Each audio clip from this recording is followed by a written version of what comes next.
will take up the petition. I've committed that I will sit with the advocates. We quickly review the best intervention strategies, and then we will see what is the next course of action so that we can see how we can support them to ensure that they get justice. Sasa yeye Rigiji akiwa MP yake ilikuwa moja, akakuwa naibu wa rais half term, hakuna kijiko mtu wa Kibwezi alipata moja yake. Mwenye alipata kijiko ama kitu kutoka kwa Rigiji hapa Kibwezi atoke hapa atuambie alipata. Nyinyi na sisi tumekuwa kwa wakati mwingi tunaachwa nyuma kimaendeleo kwa sababu tumekuwa watu wa kwenda katika opposition. Sasa si macho yetu imefunguka? Macho yenu imefunguka? Tumesema hatutaki siasa za ukabila, hatutaki siasa za region, tuko kwa mpango ya 2 term. Tulingangana sana pale kwa boti kitambo tufikiwe, na wakati tulifikiwa na boti mbili, na there was only one life that floater, the ring floater enye ilitupwa. Hiyo moja ndio ilikuwa imetupiwa sisi watu 22. Tuko na boats inne from the Navy.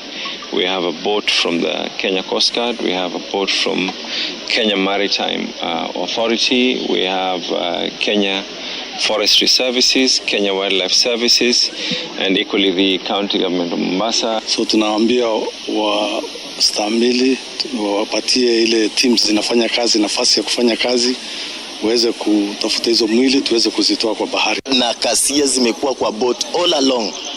Leo training, leo mashindano, no life jacket katika hizo boat. So mlikuwa mna expect we are being rushed, let's get back to the boat tushindane. Hii mjengo inaendelea hapa, hakuna mtu wa Naivasha hata mmoja, kama vile mheshimiwa amesema, anajua ni nini na ni nani. Wale vijana wako hapa wanafanya kazi, hatujui wanatoka wapi, hata sijui kama wanazingatia vile maneno ya mjengo inasema. The president must tell Kenyans who is developing the Kenya Railways land in Naivasha town.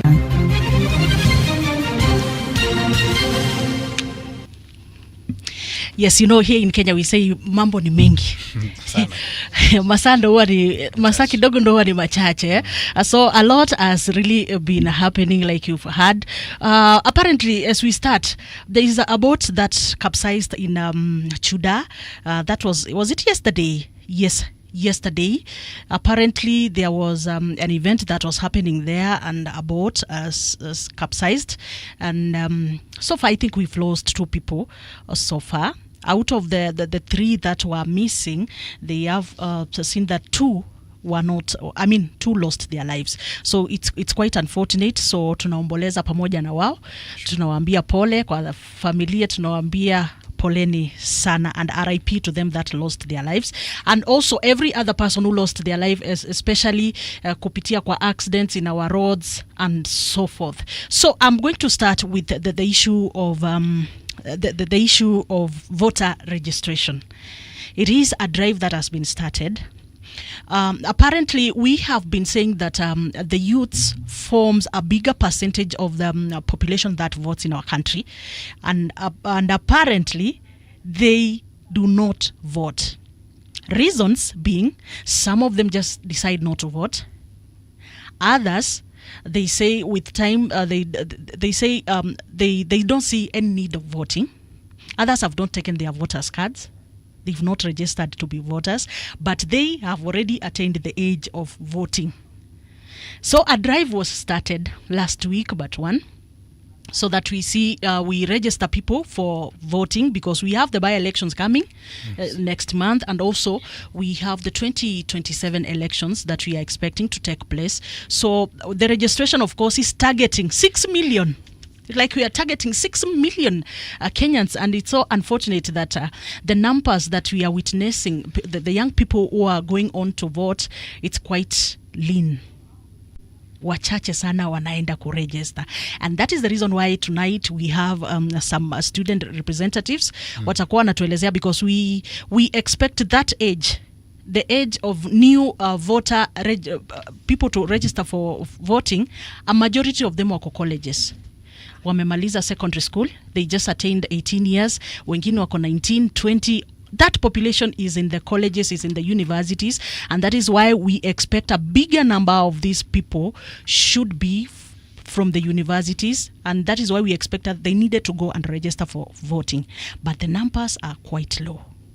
So they will be telling us, but before wakuje kutuambia, I just want to hear your submission about voter registration in our country. Thank you, Tricia. I think I'm one of those people that are appalled. I actually thought that after last year we would have majority of the young people turn out to register as voters. I remember last year we lost so many of our young comrades, and wherever you would go, you would hear them, fellow youth, say, we will never forget their sacrifices.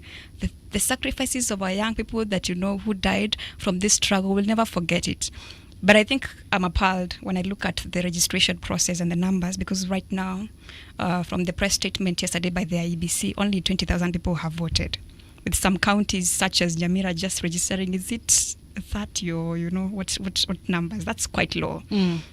And I'm also wondering, did we really want change, or were we just going to the streets for fun? The problem is that most young people are dissatisfied with the whole democracy process. And they're dissatisfied because they feel like they have never benefited from it. But me, I believe that democracy is not ideal, but it is the best that we have. And because it is it's not ideal, it has its own strength and it has its own weaknesses. But now it's upon us to work on it, because democracy cannot work on its own. We have a category of the youth profile that we call passive appreciative. The passive appreciative youth are the kind of youth who are aware, they're politically conscious, but they don't take any political action.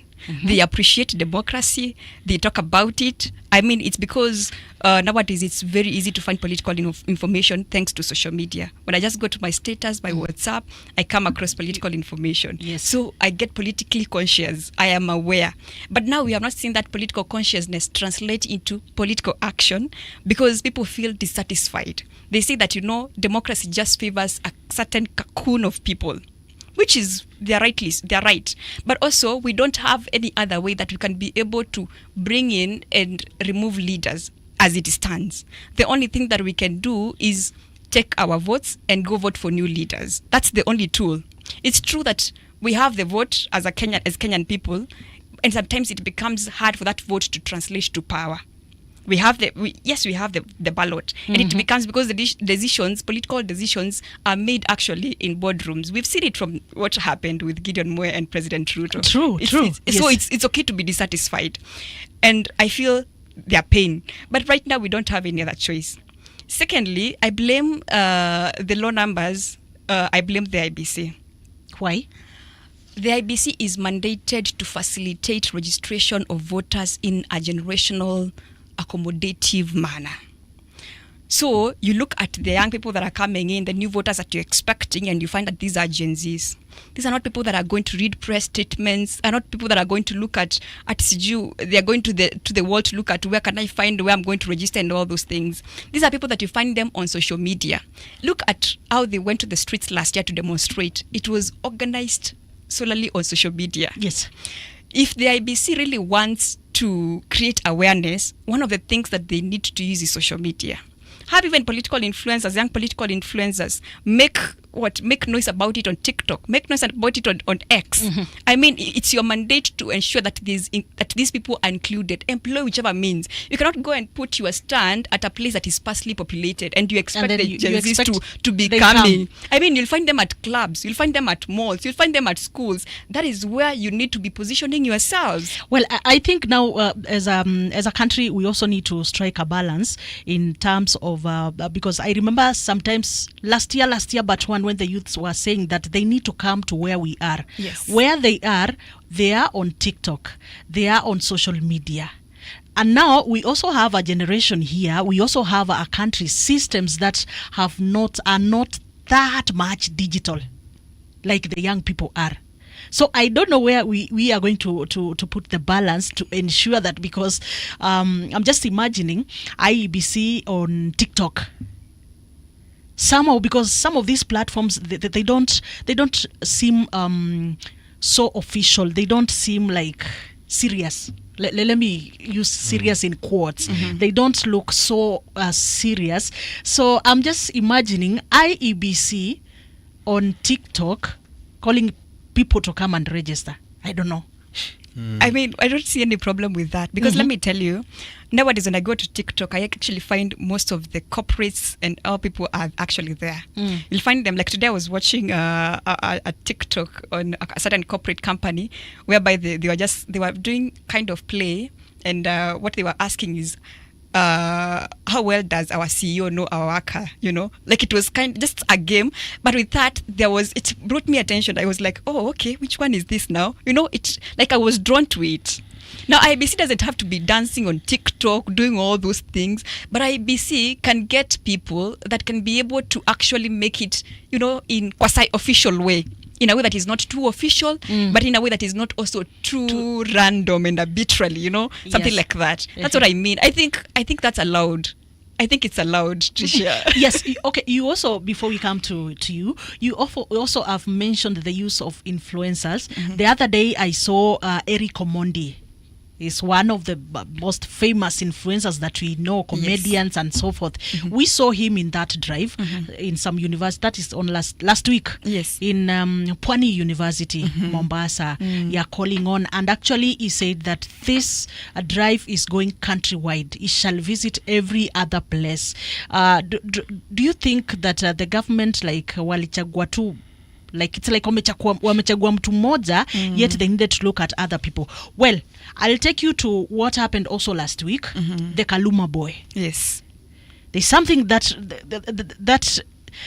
the whole thing happening around Kaluma boy has shaken the country. And actually it is not the first time that TikTokers and so forth are shocking the country. You remember during that time of the late Chira, same thing. We saw how the oneness, the togetherness that these guys have, and when they decide to do something, they do. So is it that now the government needs just to change its approach? It does need to change its approach. I think even the Attorney General sometimes said that we need to also modify our workplaces to reflect the needs of the current generation. You know, and I think IEBC needs to cascade it down. I mean, if corporates like Safaricom, if some ministries have adopted, I don't understand why IEBC cannot be able to adopt it. Though now it also needs to be adopted in a way that is moderated, not to make it too casual, such that the institution loses relevance. But I still maintain my assertions that it needs to be in a generation-friendly way because IEBC is mandated. It is their work to ensure that there is inclusive voter registration. And it needs to employ all the mechanisms according to the IEBC Act, the Elections Act, and the Constitution to ensure that all the youths are reached in whatever way. Actually, the Constitution is a bit open, and also the other statutes, they're a bit open on what the IEBC needs to do. I've not seen anything restricting them. Yeah. Okay. Let's hear what our brother here has to say. Yes. Because it's International Day of the Girl Child, I see we really like to hear the opinion of ladies today. But I want to say that voter apathy did not start today, mostly among the youth. And it's not only here in Kenya, it's not only here in Africa, it's all over the world. Do you know why, Patricia? Yes. It is because politics has been viewed as a game of the old, not just the old, but old men. Look at the Grand Old Party, the Republican Party of the America. Their presidential candidate has always been a man, and a relatively older man. So the young people always view politics as a game of old people. So that is number one. That's why young people do not come out to register as voters or to vote. The second issue, and this is now so much rampant here in Africa, is because of voter thievery. So here in Kenya, there was election fraud in the year 2007, as per what we know as the Orange Democratic Movement Party. We also viewed the 2013 election as fraud. The 2017 election was nullified by the Supreme Court. And so many a times, the young people always say that this is already rigged, so why should I vote? So those are the two things. But I want to share in the worry of my sister that I'm also worried. The young people we came out on the streets in millions, here in the streets of Nairobi, in the streets of Mombasa, in the streets of Kisii, in Kisumu, and everywhere. And we said that enough this time. This country cannot continue like this.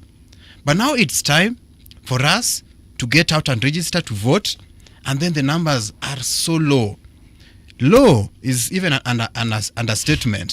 So I want to say, and I wrote on my Facebook account, that where is this person who was designing these posters?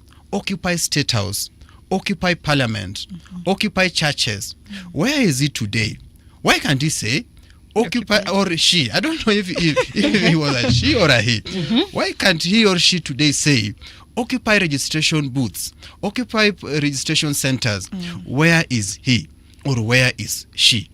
So I'm worried about these people who are coordinating these demonstrations in 2024. Of course, I was there, but I was on the streets. But I didn't have I was not at the I was not there to regulate the posters. So of course, Patricia, I'm worried that the numbers are so low. But in conclusion, I want to agree with my friend Wakili Lena Mati. I want to agree with her when she says that the country has changed and things has changed.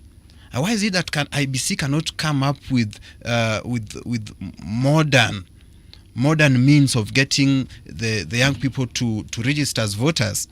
And then I said, politics was for the old. And if political parties are run by the old, then governments are automatically run by the old.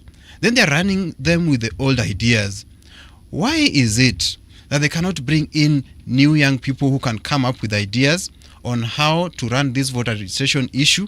So I think IEBC, and Patricia, I want to take you back to COVID-19. Oh, please do. If today COVID-19 could have could still be in existence to date, today we were going to have an online election. I'm not lying to you. We'll be doing an online election. Yes. In fact, COVID-19 impacted our innovation, the brain that is mandated with the innovation. It woken up that segment of brain that innovates. So if today the COVID-19 could have been in existence today, I'm telling you, we could have been having online registration of voters, online voting, online, even all these government institutions could have been running online. So I think IEBC should rethink its strategies and make their strategies more friendly, more modern, and more youth friendly. Yes.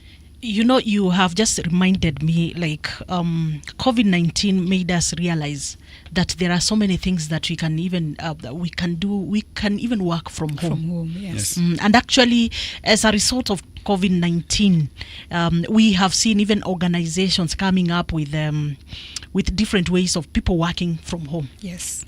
So that means you've just brought in a valid perspective of this whole thing of the government being able to switch to being digital, being innovative enough, because it is possible. Sure.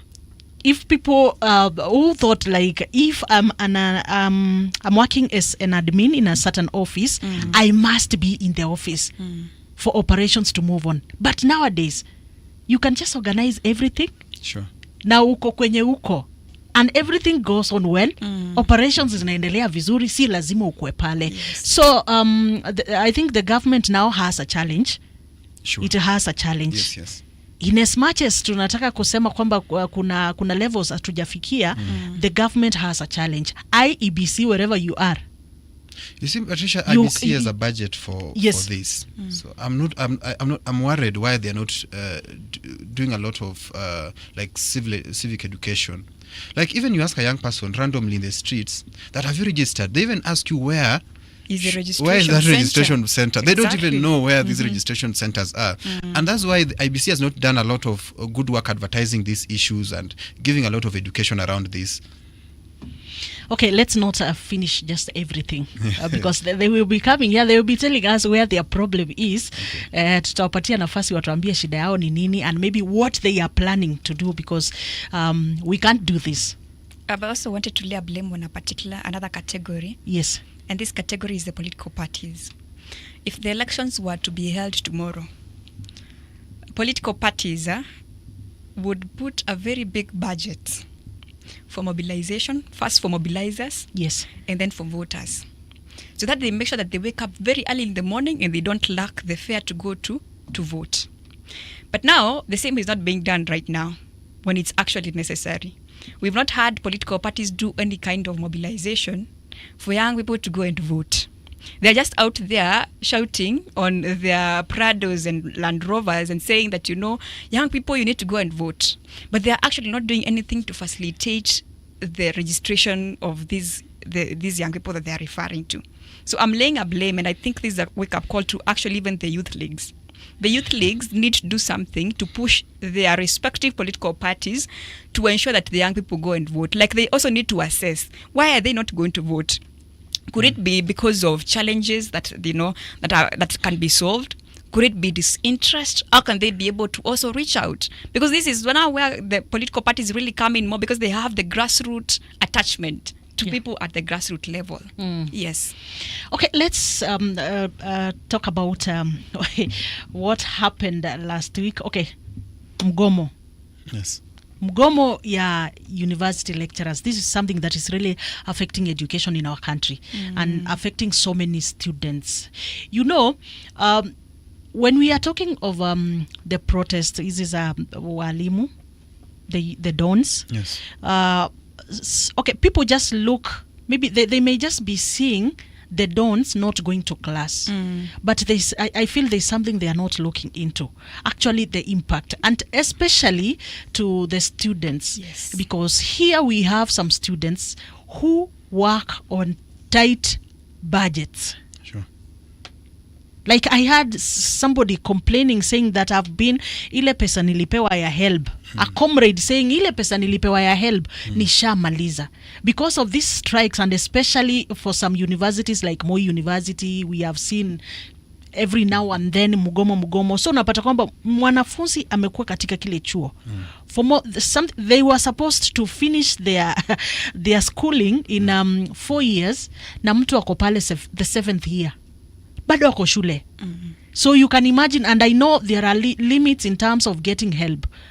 Kuna ile miaka kwamba they expect that you'll be done with your education, you'll be out of the university. So comrades are suffering. Sure. And I don't know how we can put together all these voices to ensure that this stalemate that is it is in between the government, the Ministry of Education, and the treasury, and also the lecturers themselves, the unions and so forth. I don't know, what is your submission? Lecturer, the strikes have been, it's not the first time that we're having strikes. They've actually been very prominent for a long time, and I always wonder why there is no permanent resolution of the same. But I also believe the problem lies because most of the time when they go on strikes, they say that we were promised this, but it hasn't been delivered. So there was a CBA that was signed, because actually the problem right now is with regards to a CBA that was signed 2017, 2021, then from 2021 to 2025. And they're saying that under that CBA, there were promises that this was the amount that was to be paid. Yes. But now the CBA has lapsed, and they've not even seen any of those allocations. The problem has always been between the Ministry of Education, the Ministry of Treasury, and now, the government, which now in those particular ministries, and the particular unions. So now, for me, I feel like most of the time those CBAs are not practiced or they are not implemented because either there is no oversight of those CBAs, they are not looked at, and secondly, because once a CBA has come into play, there is no a particular allocated budget to be able to fund that CBA. And you see, if there is no budget for that CBA, the ministry will always be forced to look for money outside, and if it fails to get the money from outside, it doesn't pay the lecturers. So we go back to the same circle. So now I believe what needs to be done is that there needs to be an allocation of funds for every CBA. Like now they want to enter into a new CBA 2025 to 2029. How has this been put into our budget? Has it been brought before Parliament? Has it been debated? Is there a particular allocation that will be put into it? Those are some of the considerations that need to be actually looked at when they are resolving these. Because I know that the ministry has said that they're going to have a sit down and they're going to resolve the issue.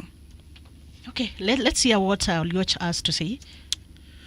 Patricia, I think it's time we look at our education system as a country. And you see, a country's education is a very, very vital segment of a nation.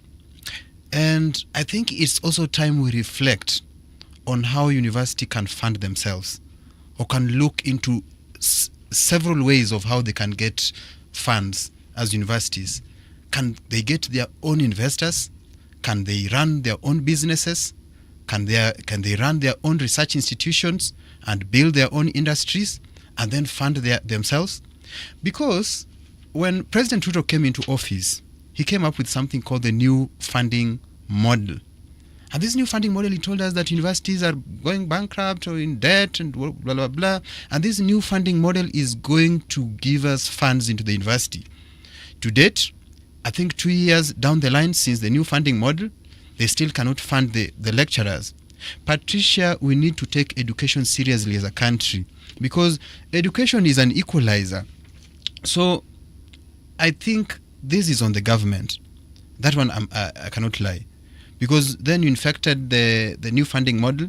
You have funds to empower people, to dish tokens in State House, to call people at State House and give 60 million for empowerment, and call like thousands of young people there, call teachers there every day, call community caucuses. Today you are with Kiambu caucus, tomorrow it's Muranga caucus, tomorrow I know ladies will be called ladies caucus. So if you have all this money and you cannot pay our lecturers, then that one is so sad. You see, Patricia, a country is defined by its education.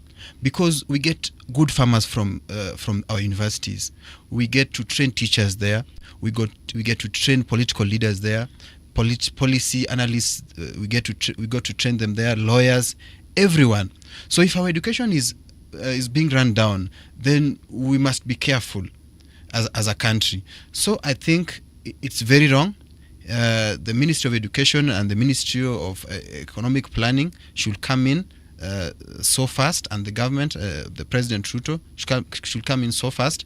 And even if they need an expert from ODM to run the Ministry of Education, we can help them with an expert, because I see that they now have a problem running this ministry. But we have an expert in the Ministry of Treasury, which is co-tied, actually, the problems that are... Sure. Yes. We have the CS there. We have the CS there, of course, because we saw by the time they were forming this broad-based government, yes. They said experts. Yes. They just borrowed a team of experts from the opposition that we felt like when these guys get into office, yes, everything is going to change. Sure. So what are the experts? Is it okay? Is it just going to be the same usual song that when you are in opposition, you talk,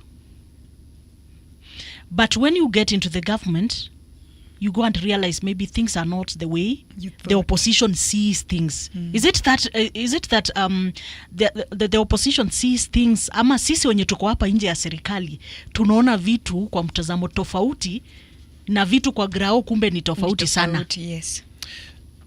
Patricia, I want to admit that I've been a critic of government since I became aware of politics, of what my sister called politically conscious.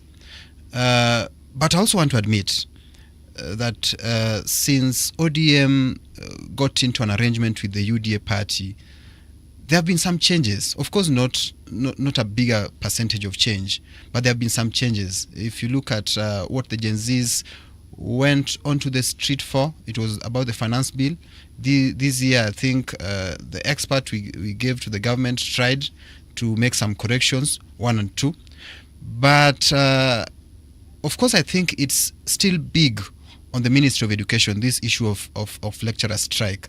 But I think we need to get a solution. I think this is not the time to support my political party or to support my expert or to support whom and to do some blame games. I think we need to come together and find a solution for these issues of our lecturers, because our lecturers do a lot of work, and it is so sad that a professor at the university earns a little less money than a member of county assembly. A member of county assembly drives a bigger vehicle than a professor who's studied for very many years. So I think those are some of the things that we need to discuss as a country going forward. Those are some of the things that we need to put to task these politicians who want to run for presidency, so that we get this country now into order. So Patricia, I think it's time we find a solution for that. Well, when we talk of CBS, you also remind me the one for the doctors. So when you talk of the dons getting little salaries, I mean, they get paid peanuts according to their level of education and according to the service they give. We also not forget the doctors who also tumewaona wameshinda kwa streets. Doctors complain about. So I want to understand, where is the problem? Is it that from the word go we got everything wrong? I know. Let me just go a little bit, then you can pick it from there. Patricia, I think that is why I supported the call for a national conversation as was then proposed by the former Prime Minister Raila Odinga. And I'm not supporting him because he's my party leader.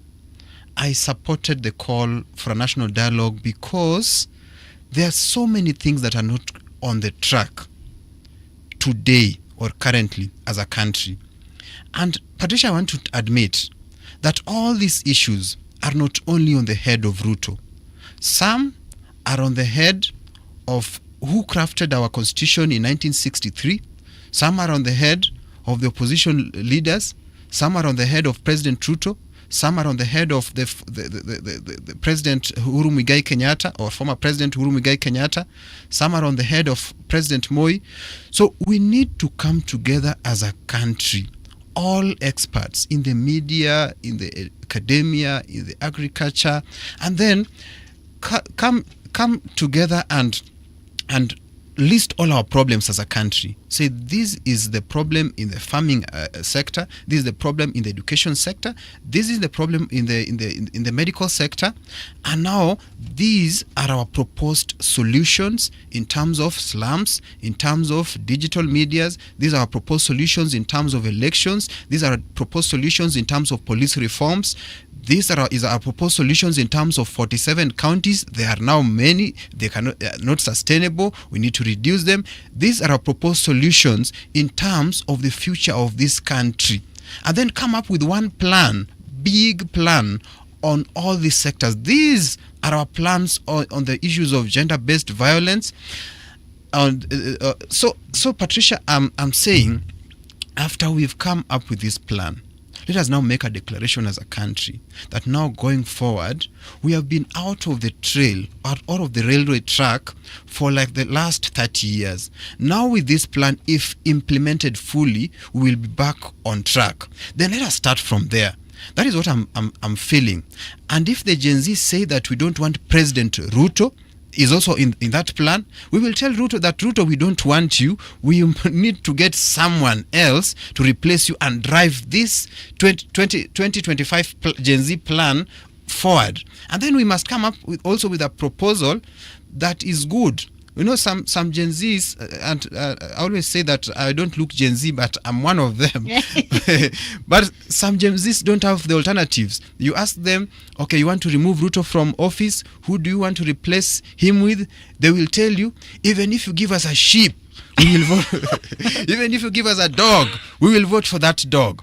And then you ask yourself, you want to vote for a dog to lead this country? Then that is why sometimes we need to be solution oriented. Actually, that is what I wanted to cut you short, because when people say that we just want him out, yes, and you don't care about who comes in, there is a very big problem there, because as a country, it's not that we just want somebody out or somebody in. We need to look beyond huyu mtu anaingia, pengine anatoka upande mgani ama, yes, we just need to look beyond that. Yes, I think so. I think just with regards to what you said, anger is a very strong emotion. Sometimes it blinds you and it makes you lose focus. And I just, with what my colleague has said, I'm also a Gen Z, but I don't feel like the national conversation would have worked with regards especially to this discussion, because Tricia, I'm a layman. I'm not an expert on matters health. I'm not an expert on matters education. What I can just give is my opinion and my point of view. But now, doctors and teachers, lecturers, they have sat in rooms and meetings with the president, with the cabinet secretaries, with members of parliament and all that. What is it that a doctor, a lecturer, what can I say that is better than what a lecturer and a doctor can say with regards to their problems? Am I the best person to propose solutions to the issue of doctors more than they have? Am I the best person to propose solutions to the issues of lecturers more than they have? You're not. I'm not. You're clearly not. I'm not the best person. Yes. So they've had meetings. I always feel like we've had too many boardroom meetings without implementation. I'm sure doctors and lecturers since the time of President Kibaki have had meetings. What I think we need, the problem could be flaws within our financing sector. How are we able to solve? Because I feel like there's a lot of mismanagement of resources within the political sector, and that money could actually solve the issues. We had an empowerment program the other time. The empowerment program, a lot of money was being disbursed, and yet our lecturers cannot get their salaries that they have been promised. The problem comes with the implementation more than even proposing more solutions. So we all agree that the problem is implementation. It's not because that we lack the ideas. Mm-hmm. It's not because we lack the push. Yes. Because if it is pressure, Kenyans have really put pressure. The dons have really put pressure. If it is pressure, the doctors have really put pressure, right? Yes. If it is coming up with ideas, yes, solutions, they have. So now the problem is the implementation. But wait a minute. I would also want to understand, because the other day we had the CS education accusing SRC. Yeah? Akisema kwamba pesa ilitoka na treasury. Asema pesa ilitoka. There is a problem. And imagine up to date, people are at home while the CS feels that they have been sorted, while the treasury says we have sorted them. But them, they know we have not been sorted. I mean, what is that? Patricia, let me chip in. There's always a disconnect, and our bureaucracy is too long. And I come from a political party, and I can tell you there's something called the Political Parties Fund. This is a fund from the government to the political parties. Sure. So this money comes from the National Treasury to some place called the ORPP, the Registrar of Political Parties. So I understand you when you say that money has been disbursed from the Treasury to the ORPP, but the parties have been complaining for the last 2 months that they have not received this money. So that one can also be a problem. And I think I agree that we also need to look keenly into our implementation and how our systems actually work, or do they work, and let us correct those that do not work. I think that's fair enough. Wacha hiyo nyingine tuachie wanafunzi because they are about to to join us in a few minutes. They will be joining us and telling us their view, their submissions on what is happening, matters education and also matters voter registration, because those are critical issues that they need to be part of.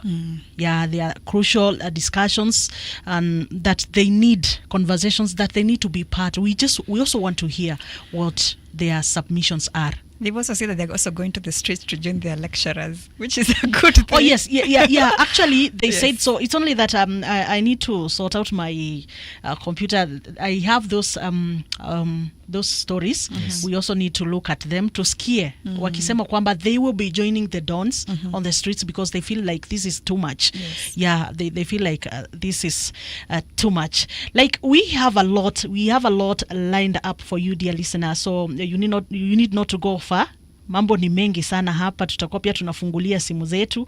Iwapo utakuwa uko na maoni yoyote, iwapo utakuwa unapenda kuchangia katika mazungumzo ambayo tunafanya hapa, pia tutakuwa tunakupatia nafasi. But then again we said that IEBC is all set for the elections, for the by-elections, and also there's something I also want us to look at, because it is something that we witnessed with the Kaspul nominations, issues of security. I know the IEBC chair came out this week and said that assured Kenyans of maximum, let me call it maximum security during elections, especially tukianzia na hizi by elections, and especially in those areas where we have always witnessed chaos during elections. And imagine, we already have witnessed issues even before, violence during the election even before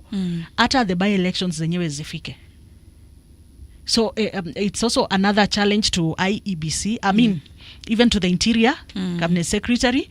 Yeah, it is high time now you checked in and ensure that indeed this security that you are talking about is really provided, because it's quite important. Yes. And whatever will happen right now is also an indication of what we shall see in 2027. Sure. Yeah, so we are quite tuko macho. We actually now such a politically volatile season, and I believe that IEBC should just move from assurances to making sure that it is done. Implementation is the point, is the word. And it must work with the political parties. Okay, yeah, let's get to the top of the hour. Then now we can be able to proceed with our discussion. And of course we shall be joined by our... It's 8 o'clock.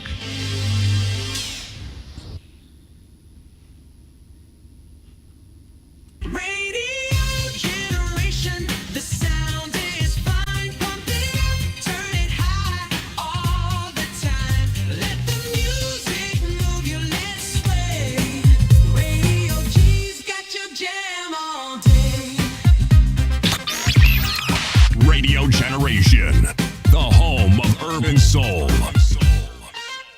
Thank the countries that helped me put this together: Qatar, Turkey, Saudi Arabia, Egypt, Jordan, and so many others. So many people fought so hard. This is a big day. We'll see how it all turns out. We have to get the final word down and concrete. Very importantly, I look forward to having the hostages come home to their parents, and having some of the hostages, unfortunately, you know the condition they're in, come home likewise to their parents, because their parents wanted them just as much as though that young man or young woman were alive. So I just want to let you know that this is a very special day. The United Nations is more than a meeting place. It's a moral compass, a force for peace and peacekeeping, a guardian of international law, a catalyst for sustainable development, a lifeline for people in crisis, a lighthouse for human rights, and the center that transforms your decisions, the decisions of member states, into action. 80 years on, we confront again the question our founders faced, only more urgent, more intertwined, more unforgiving. What kind of world do we choose to build together? Rais aliposikia hivyo, one of the things alisema ni kuwa tukue na registration of SHA kwa prisons, na hiyo ni kazi tunafanya ndio angalau watu wangu wapate matibabu. Sasa tuko na hiyo program tunaenda kumalizia by end of this year, tutamalizia, tutaregister kila mtu kwa SHA ndio angalau wapate matibabu. To send the signal that the absence of multilateralism is dangerous for humanity is extremely essential at this point. We will not be able to deal with the conflicts that we see if we disrespect or weaken or undermine multilateralism. As a result of application of latest technology, Kenyans can get their IDs in a matter of minutes, and delivery to the various registration centers happens between 3 and 7 days using the live capture machines. Ningependa kusema ya kwamba tukipata Mkenya yoyote, ofisa yoyote, kama ni chifu, kama ni clerks wetu ambao wanaitisha pesa kwa wananchi, hiyo ni ufisadi na tutachukulia hatua ya kisheria na watafutwa kazi. In the verification exercise that we are undertaking currently, part of the information that we are collecting is the number of students in each of those institutions and the status of the state in which those institutions are.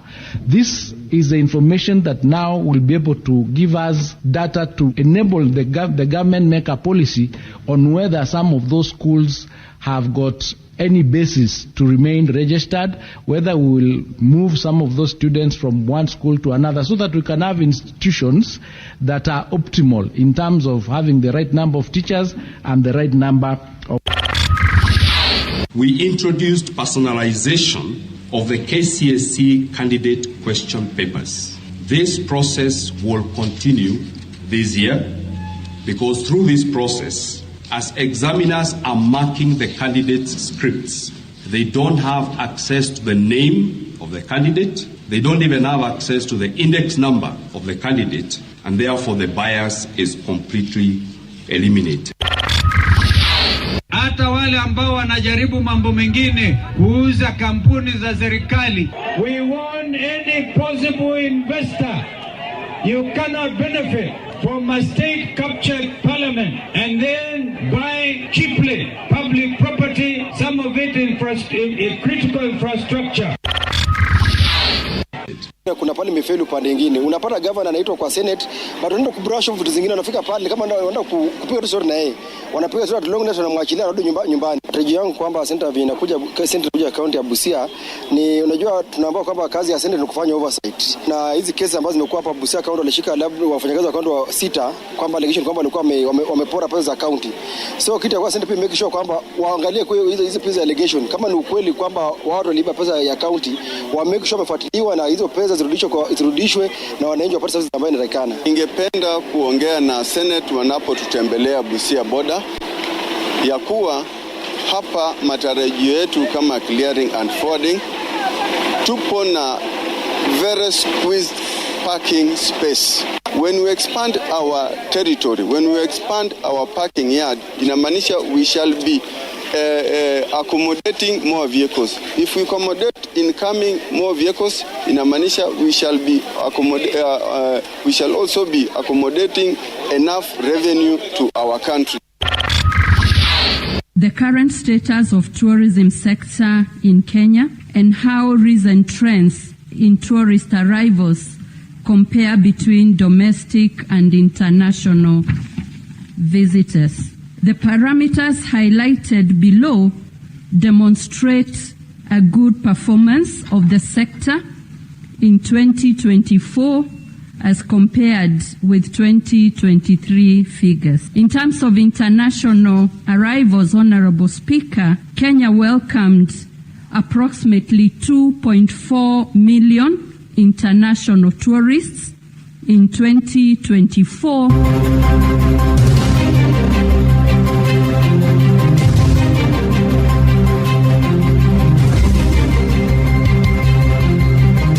This is the Radio Generation News.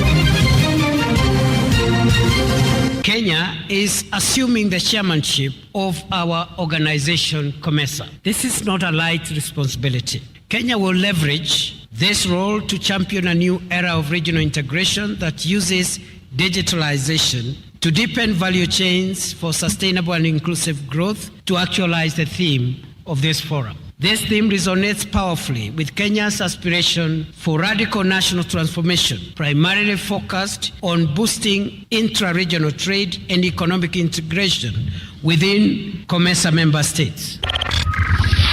Excellencies, intra-COMESA trade, though improving, still accounts for a very small share of total trade. Africa, as we all know, and I was looking at the numbers this morning, only contributes 3% to global trade. And as we also know, intra-Africa trade, and I'm sure my brother Wamkele is here, is only 14% of all our trade. If you compare with Europe, 70% of their trade is intra-European. They trade 70% of their products within Europe.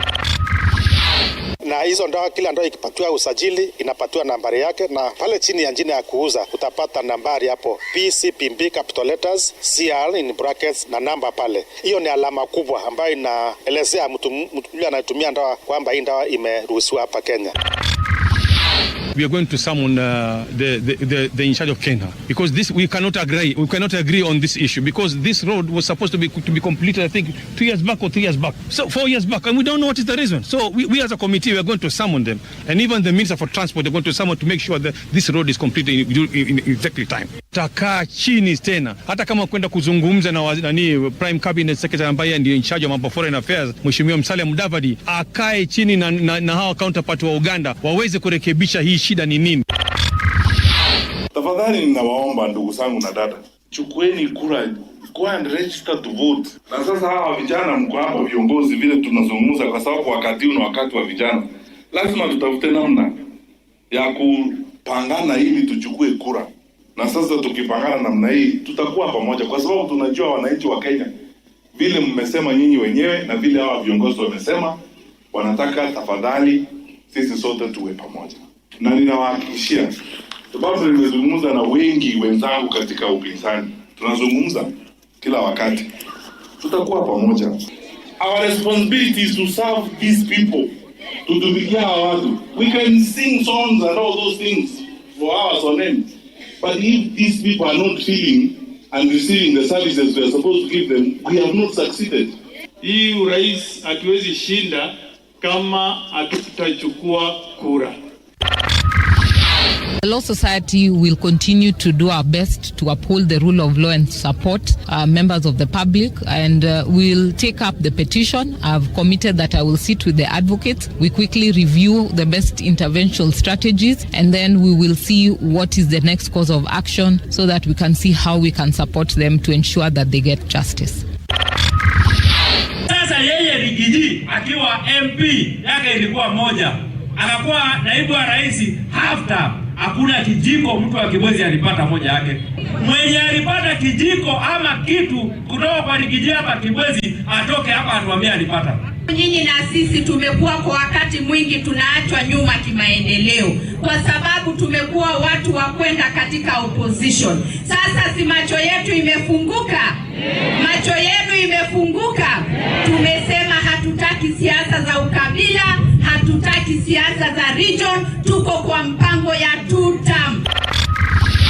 Tulingangana sana pale kwa boti kitambo tufikiwe, na wakati tulifikiwa na boti mbili, na there was only one life that floater, the ring floater enye ilitupwa. Hiyo moja ndio ilikuwa imetupiwa sisi watu 22. Tuko na boats inne from the Navy. We have a boat from the Kenya Coast Guard. We have a boat from Kenya Maritime Authority. We have Kenya Forestry Services, Kenya Wildlife Services, and equally the county government of Mombasa. So tunawaambia wastamili wapatie ile teams zinafanya kazi nafasi ya kufanya kazi, uweze kutafuta hizo mwili tuweze kuzitoa kwa bahari. Na kasia zimekuwa kwa boat all along. Leo training, leo mashindano, no life jacket katika hizo boat. So mlikuwa mna expect we are being rushed, let's get back to the boat tushindane. Hii mjengo inaendelea hapa, hakuna mtu wa Naivasha hata mmoja kama vile mheshimiwa amesema anajua ni nini na ni nani. Wale vijana wako hapa wanafanya kazi, hatujui wanatoka wapi. Hata sijui kama wanazingatia vile maneno ya mjengo inasema. The president must tell Kenyans who is developing the Kenya Railways land in Naivasha town.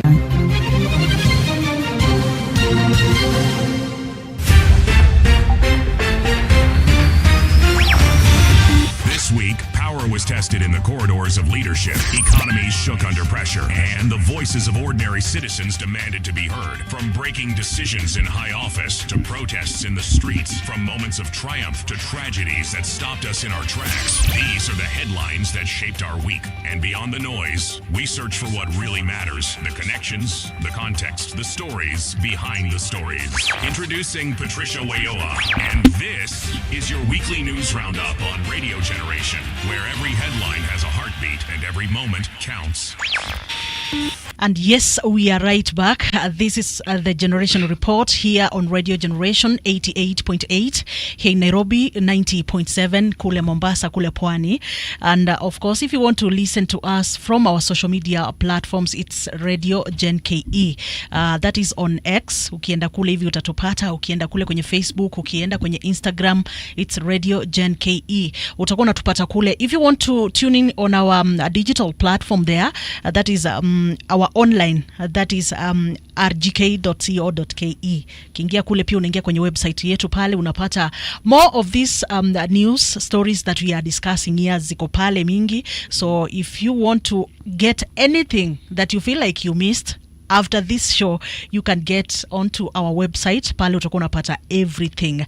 Remember, this is a show that rounds up everything that happened in the course of the week. We start with the biggest stories zenye zimefanyika in the course of the week. We make sure that if you missed any of these stories, so you get the opportunity to hear, to listen. And again, we also dive in deeper, compared to what you just heard. So when you join us here, if it is matters education, if it is matters politics, matters justice, hapa utakuwa unapata everything into details. We dissect everything. Tunahakikisha unapata what you need to get. Now, the first hour we've touched on matters education, we've touched matters election, that is the voter registration drive that has been taking place. And we said that we'll be having some guests na tayari wako. Wengine tunawapata all the way from Kisumu. There's someone all the way from South Nyanza. Rongo is in Nyanza? Migori. Oh, that is Migori County. Yes. Oh yes, karibia mic kidogo. Yes. Oh yeah, tunawapata kutoka huko. Kuna pia mtu mwingine pia tunapata all the way from kule Pwani. Edwin Shamir. So I'm going to give them an opportunity because they are joining us through Google Meet.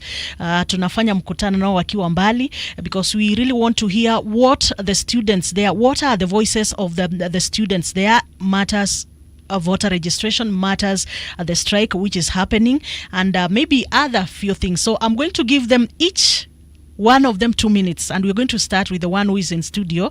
I give you 2 minutes, you introduce yourself, you tell us where you're coming from, and then now we can move forward.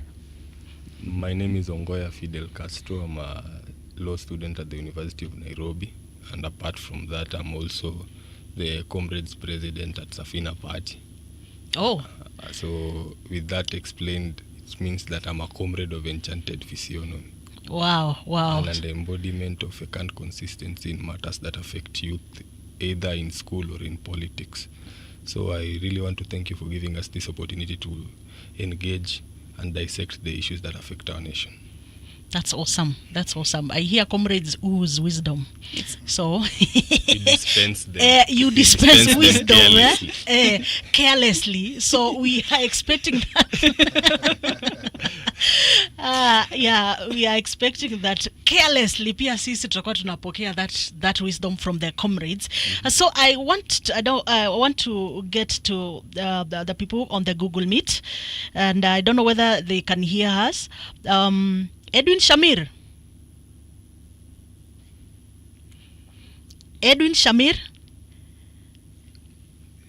Yes, I can hear you well. Okay, unatupata? Yes. How is Pwani? Pwani iko salama, kuna joto kidogo. Yes. But tuko salama. Tunashukuru. You have your 2 minutes to introduce yourself. Okay. Thank you. To the listeners listening to RG Radio, my name is Edwin Shamir. I'm a former Coast Region Universities and Colleges Association Secretary General. I served in this docket from the year 2019 to 2022. Okay. Yeah, that's my brief introduction, and also currently I'm serving as a human rights activist based in Mombasa and Kenya. Thank you, Patricia. Okay, asante sana Edwin Shamir. I think most of you've seen Edwin Shamir on most of these TV stations. Is a champion of human rights from the coast, and I've known him from school, from the university, because I was also a student leader in some of these universities. But you don't look like one. I don't. Be proud of the university. Oh yes, I was a student leader at the Cooperative University of Kenya. I also vied as a. There are difference between the University of Nairobi and others that are named after the dead. No.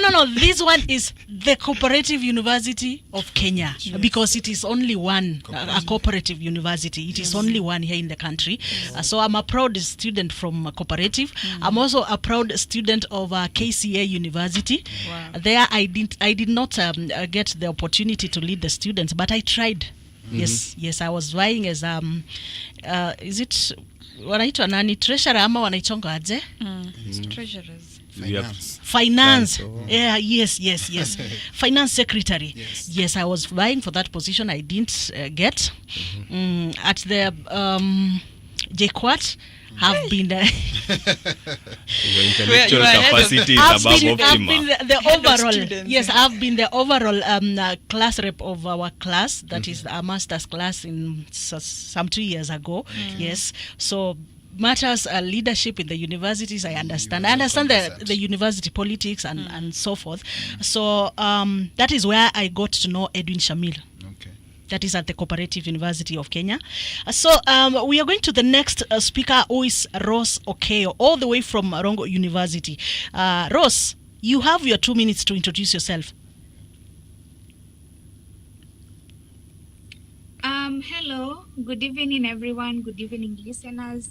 My name is Okeyo Rose Atieno. I'm a student at Rongo University. I'm a 4th year student pursuing BA in Political Science and Public Administration, and I am very, very delighted to be in this place. Thank you. Karibu sana Rose. How is uko Migori? Migori kunanyesha, ni hii wiki tu haijanyesha, but we know we are in the island, so it's really raining a lot. Okay. And it's quite cool. I'm enjoying this place. Okay, we also had another student leader who is supposed to be joining. They haven't joined yet, but of course we shall continue as we wait for them. And to my the three of you have joined us. On my left side here is Lena Mati. She's an analyst. She's a lawyer. We also have on my right another guest, Davis Oluoch. Yes, who is also a political analyst, governance analyst from the ODM party. From the ODM party, yes. So we are with them here. We want just to dissect this issue of the voter registration apathy. I don't know. You're going to correct me. Comrades wamesema carelessly they are going to drop some wisdom here. So yeah. So we are not so sure. We don't understand what is happening. We want to hear from you as comrades. We want to hear from you as the youth, because we felt that among those people who feel like they needed change in the country are the youth. The youth were in the forefront that we really need change. Tunataka mabadiliko. I'm not talking of the president seat. I'm not talking of but mabadiliko in general, because what we were talking about was the issue of high cost of living. Yeah. corruption. Those are cases that are not only on the presidency seat. Those are in the system, the governance system of our country. So that is why I'm saying that we felt like the young people were in the forefront, and we saw from the Gen Z protests that we saw, and a lot really happened.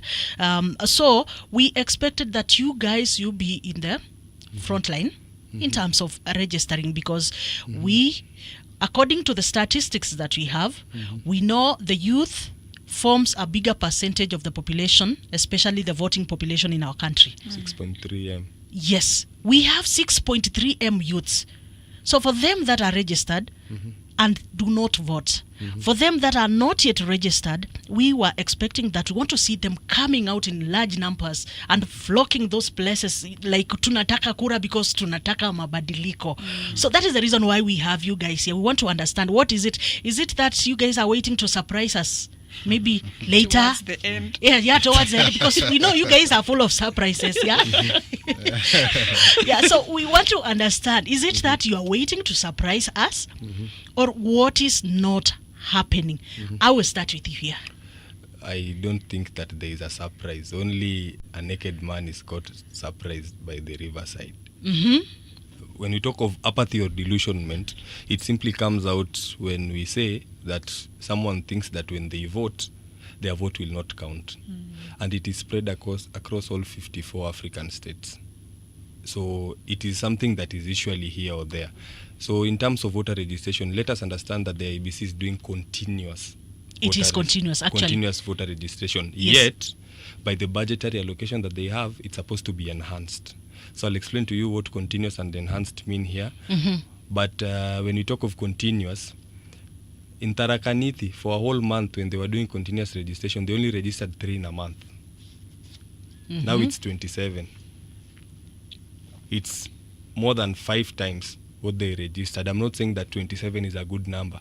In Nairobi, during the first week, there were about 7,000, I think. 7,000 is not just a small number. 7,000 can elect an MCA in a ward. True. So IEBC is doing continuous, but they are supposed to do enhanced. How did Gen Zs come to air out their grievances? We were using TikTok. Some of us who like reading were using X. Some of us were doing Instagram. Some of us were doing Facebook. Some of us were doing WhatsApp. Some of us watch influencers do their thing. What is IEBC supposed to do? IEBC is supposed to engage in a rigorous way the use of technology to ensure that they tap into the electorate. Registering 6.3 million new voters is not just a walk into the park. And I believe you me, if IEBC does not engage in enhanced voter registration, they will achieve zero to minimal success. Okay. Meaning that we are still missing what we had gone out to fight for during the June 24th, 25th protest. So by enhanced, IEBC should have done much of the work, because they were talking of budgetary allocation, it was given, and now we have a slowed process. This process is sluggish. They're not doing anything. So in terms of the youth, I wouldn't want to blame them, because why is IEBC putting, let's say, I'll give you an example of Embakasi. Okay. Embakasi East is a very big constituency. So where people take their votes is in aviation. That's at the farthest end near the airport, near Garissa. How is someone going to move from this upper part of Donholm in upper Savannah, walk almost 25 kilometers to go get an ID, and then walk another 25? This process that they have, with the kind of budgetary allocation that they have, if it is not stealing, then this money is not being used in the right way, because I expect that in each and every polling station where someone is, there should be a registration process there, so that if Jane is voting in polling station Y, she is able to access the services from there. That is how we'll beat this game. But with this kind of process that they have, we tend not to achieve anything. And as we move on, I'll give an example. for us to achieve this thing, I'll give an example. You see, politicians, there are some, we have politicians and we have others in this game. I'll give you an example. To achieve this voter registration drive, there are some people who are engaged in the enhanced one. So if you look at how people who really want change, or in this case now we are talking of leaders, people who really want change, we are seeing enhanced civic engagements, urging people, take your voter's card because your vote is your voice and your voice is your future. We are not seeing this with the IEBC. So there is nothing really that the IEBC have done, according to me, that is going to encourage citizens to take their votes. But in the same regard, citizens also should come out, because there is no reason for you saying that corruption is there, there is opulence, yet when you are supposed to engage, this is war. You need your arsenals. You need to marshal up your arsenal so that when you are going to this war, you are fully equipped. You are being told to take up your arms and go to war, yet you want to run there with a stick. There's no way you'll fight someone with a gun with a stick. So we need to also to have our machinery, which in this case is the voter's card. If you don't have your ID, take it. If you don't have your voter's card, take it and have it standby, so that when the bell is rung, you can easily run. Okay. Yeah, thank you so much, because you have just reminded me of what happened during the 2022 elections. I remember I had a discussion also with the young people, same way, yeah, a discussion with them, and they were like, I'm not going to vote. Yeah, I'm not going to vote because I do not have trust with the IEBC. You get. But then you do not have trust to go and vote, but then later you come out crying of the problems that the challenges that you are facing in the country, that you feel like if you went and voted, maybe haingekuwa hivyo. Anyway, let's hear I'm going to give Derek. Yes, Derek from Maseno University. Can you hear me? Yes, I can hear you. Karibu sana, Derek. We had already started, so I'm going to give you some 2 minutes. You introduce yourself, you tell us your names, what you do there in your university, and then we can continue. Okay, thank you so much. I'm sorry for joining late. I'm Dengo Derek Odhiambo from the Maseno School of Law faculty, and currently I'm the aspiring Secretary General for the seat 25-26. Hopefully we'll be winning, and Ongoya knows we are in election on Friday. Okay. So I'm here to speak about the young generation and what matters in our politics, how we can influence the politics around us, and how we can, what we can do and what we cannot do actually, as you have been saying. So I'm happy to engage in the discussion with you people. Karibu sana, Derek. Yeah. We are also happy that you have joined us. So I'll go to Edwin Shamir. Edwin Shamir, we want to hear your submission around this issue of voter registration. Is there a voter registration up there from the young people? Thank you, Tricia, and my fellow panelists from the studio. And I want to agree with my comrade in the studio. There's a voter apathy. I will not majorly focus in Kenya, but in Coast Region, specifically Mombasa. But I just want the listeners and my colleagues to understand the context of this conversation. I think the Gen Z's uprising, it was not to cause chaos, but it was about to demand accountability, transparency, and inclusion of the young people in the government. And you see the severe continuous voter registration. Whatever they are doing, they're just realign themselves into ensuring that it is upon you to take up the task and make sure that you become a voter. But according to the IEBC guidelines, what they are supposed to do, they are not performing their duties according on how they are supposed to do or carry out the continuous voter registration. One, they have missed a place whereby they are supposed to engage people. They are not engaging people. By engaging people, they are supposed to have caravans. They are supposed to publish this information everywhere in the social media, everywhere.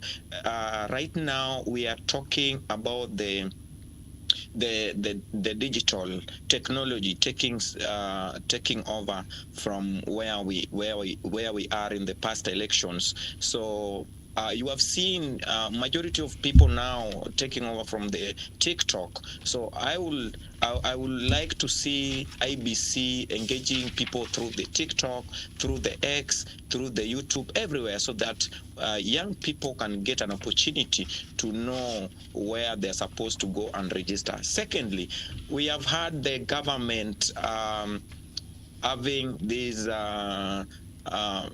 serikali mtaani. So if the government can be able to devolve all other functions of the government, what stops the IEBC to devolve their function up to the village level, whereby even people at the village level can be able to register themselves where they are. You are not supposed to travel all the way. A good example in Mombasa is Nyali. So Nyali, someone come from far end from Shanzu to travel to Nyali DC's office. It's around 100 bob.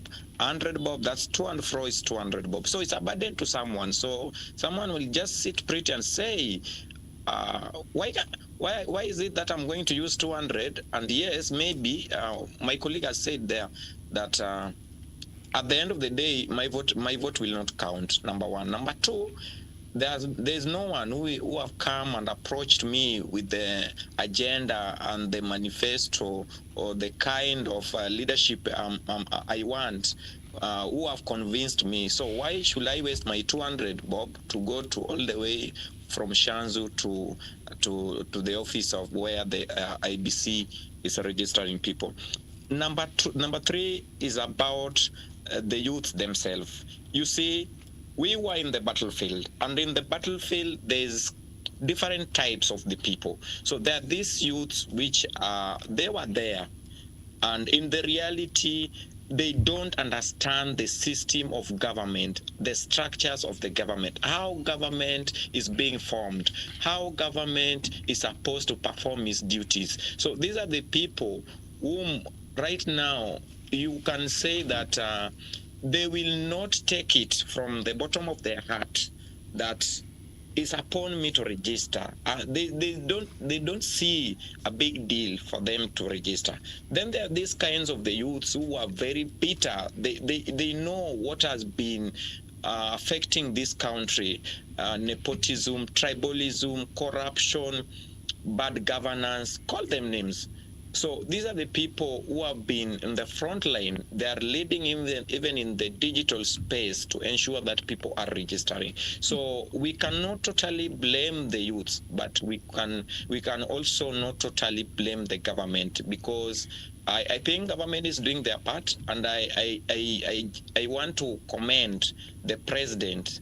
You see, I think it is something which will not be familiar, or it will not be okay with maybe the colleagues who are in the civic space to somehow to agree with the government. But for the first time, I want to agree with the President William Ruto by expelling the barrier which was there, 1,000 for someone to go and get an identification card. Okay. So I think that barrier has been pulled out by the president. So I think young people now, they need to take up the task and go and get the identification card, then register.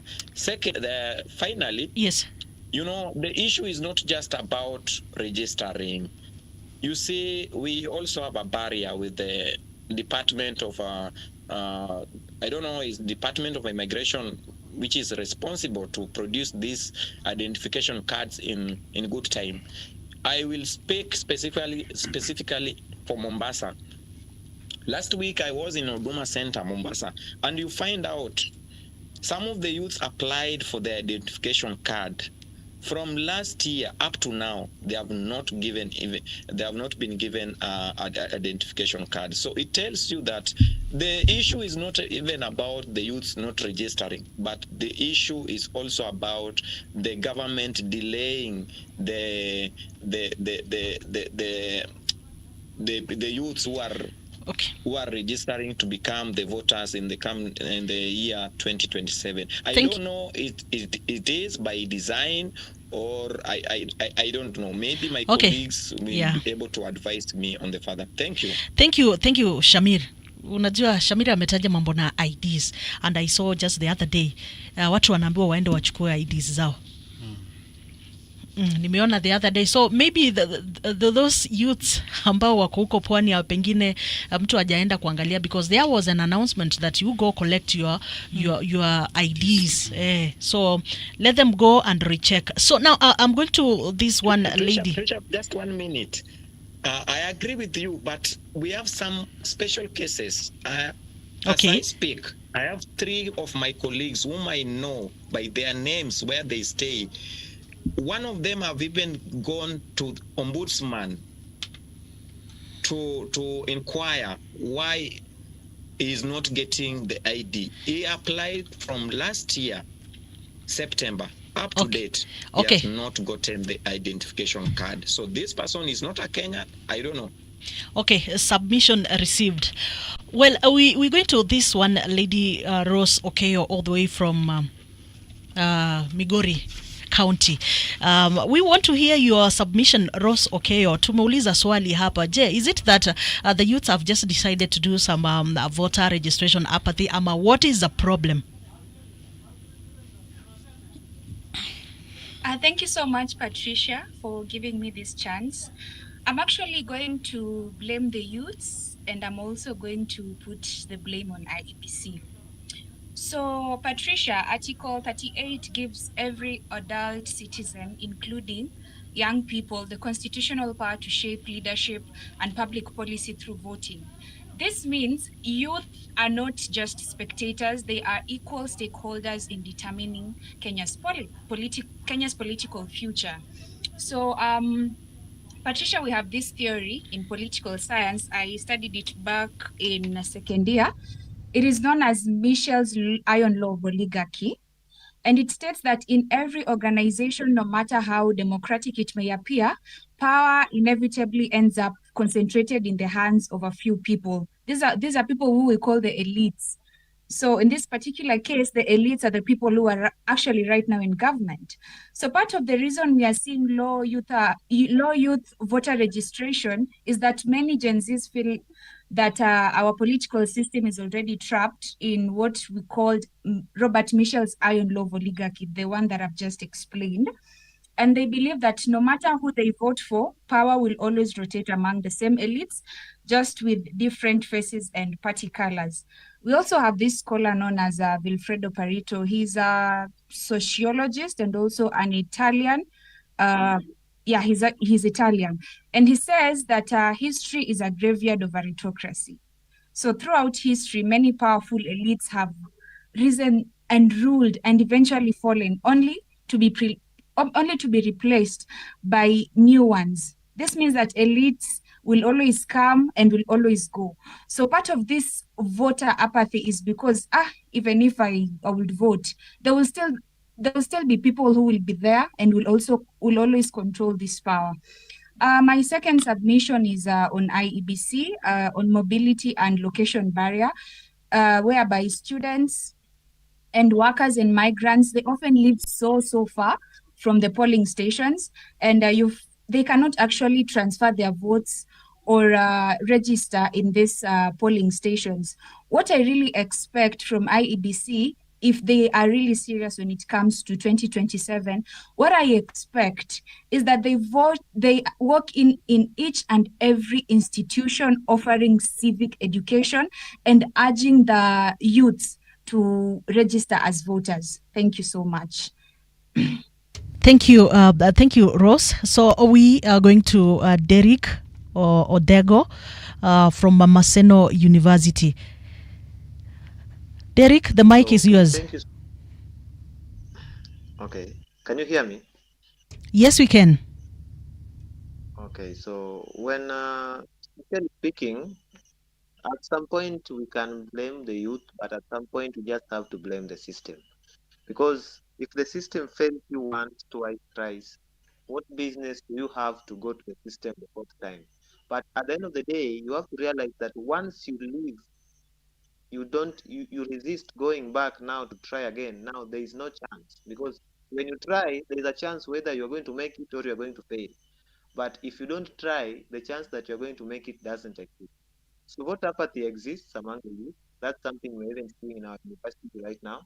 We have drives to take voters to go and take the voting card, but we are facing a menace of lack of identity cards because as much as you might have withdrawn the cost barrier, what is the essence of someone requesting for an ID but takes a lot of months before that person receives the ID? Now, you see, the problem is kindly political because the young generation right now, these are people who comprehend, look at things in a view and analyze them. And now they put them in the ground level and then they look at it this way. If first of all, the selection of the IEBC, first of all, everyone questions it. No one has faith considering the past events. No, that's the first thing. So what is going to make that young person go, knowing that maybe in Kenya the vote that I give doesn't really count?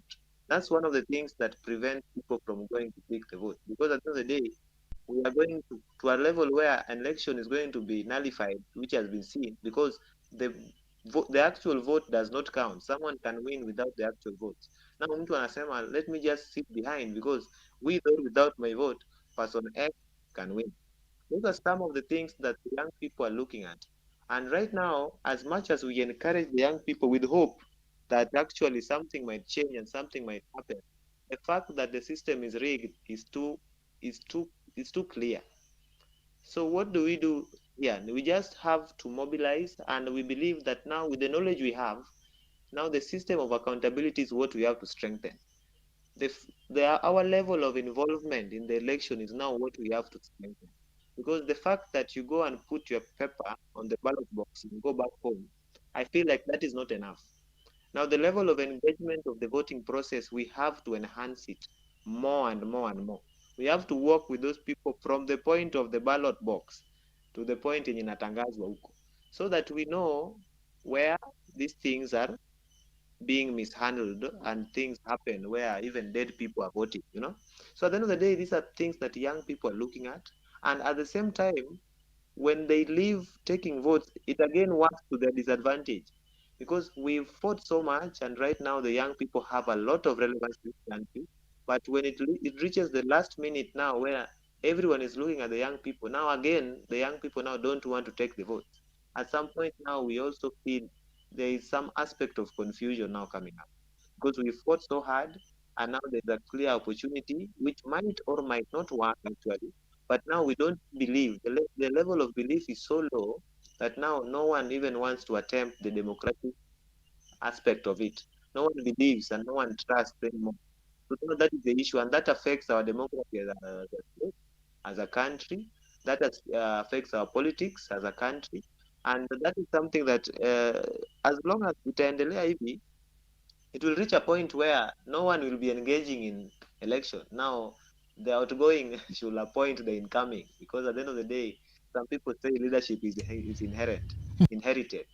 So at this rate, the young people, but I encourage the young people to go to the drives, take the voters card or the ID card as much as they are delaying. We don't know if it's intentional or it's just normal system delay, but some delays can't be normal system delays.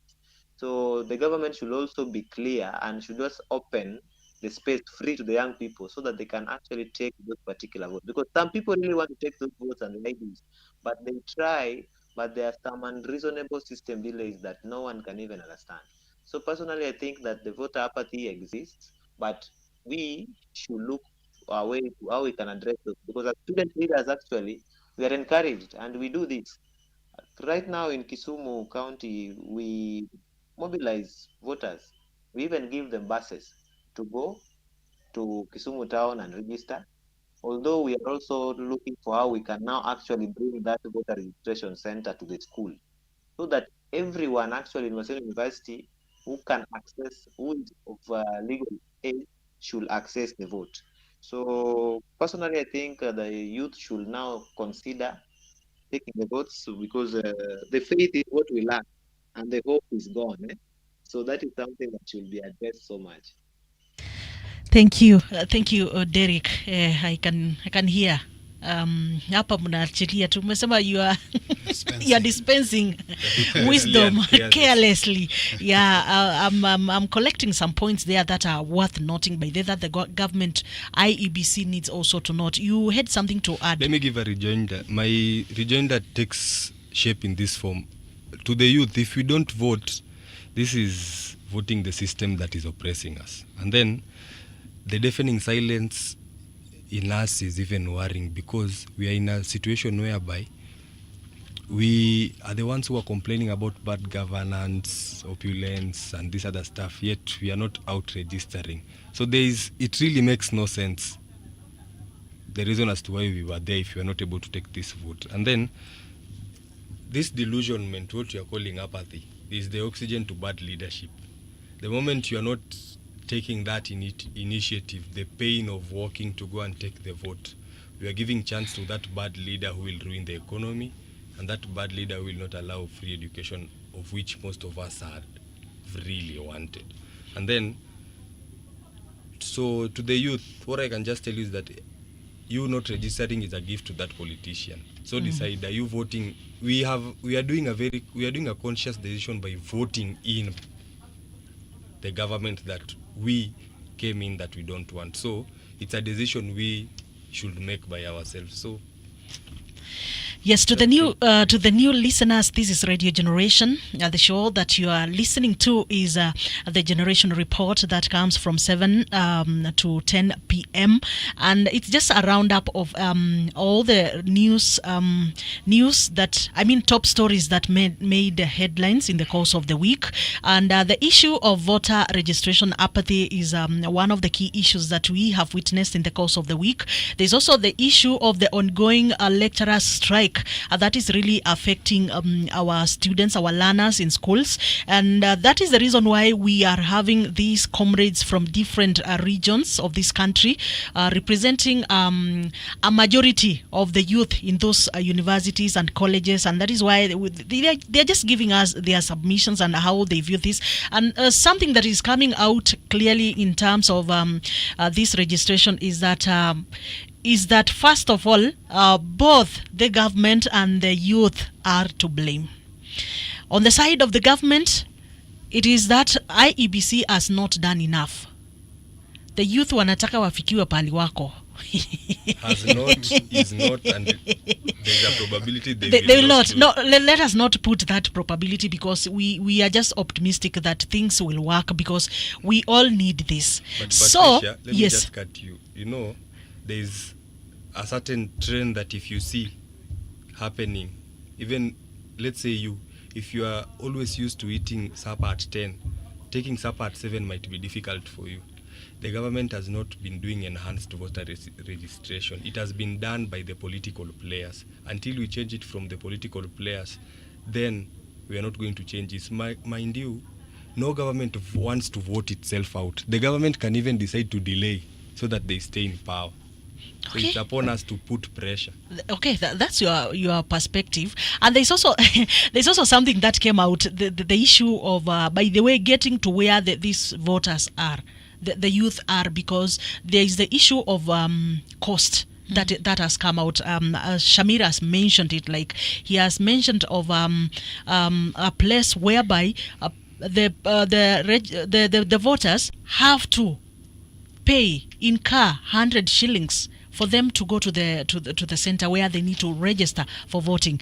So I think that is something that also IEBC need. That's why we are saying they should go to where the voters are. Yes. Register these young people, because of course they are not employed. No, they are students. Point, yes. Yeah, they are students. So Derek also has talked about the issue of them facilitating students to go to Kisumu to go get the voters registration, to register for voting. Then he has also mentioned something to do with now the institution organizing the leadership of the school, the student leadership there, organizing to have a center at the university to ensure that to enhance and ensure that it is easier for these comrades to get, because these are people, by the way, they depend. Wajua huko nje watu hawajui comrade anaweza survive na only 50 bob. 50 ni nyingi. Hata 50 ni mob, 30 bob. They have been depending on help. The help they are depending on is not even there. It's not even there. So they are sleeping in drainages, up of trees. They are eating rats. Hey, so I think it is something. I think it is something that we also need. I think IEBC did that in 2020, in the run-up to 2022, or maybe. Personally, I took my card in 2016. I was a first-year student in 2016, and I took it at the university. And they had like voter booths, registration booths at the university. Same. I think they should do it. Yes. It's quite important. Yes. So that is something that is coming out. Well, we are just telling the government, IEBC, you can be innovative enough. Go to the universities, put centers there, put booths there. Let these young people register for these cards. They need to vote. They need to participate because that is the only tool that they have to influence decision making in these institutions. Institutions ambapo wanalia mambo na help inachelewa. We also want to see these people putting in the leaders that really understand and that they feel the problems of these comrades and the rest. Well, there's also the issue. I'm going to give you the opportunity to bring in your submissions, but because of the Google space, so there's the issue of the university strike. It's now entering its second month. No, it's doing the fourth week to fifth week. Yes. But the it fourth has already week killed the first semester. Let us just say that. Yes. Because if you are starting, we are doing it from zero. Oh, that's quite unfortunate. So I also wanted to hear just your opinions about the strike, because I heard that students wameamua kwamba they are going to join their dons katika kupambana kuhakikisha kwamba they are being paid. So I want to hear some from Ross, then Derek, then Edwin. Then we get to you. No problem.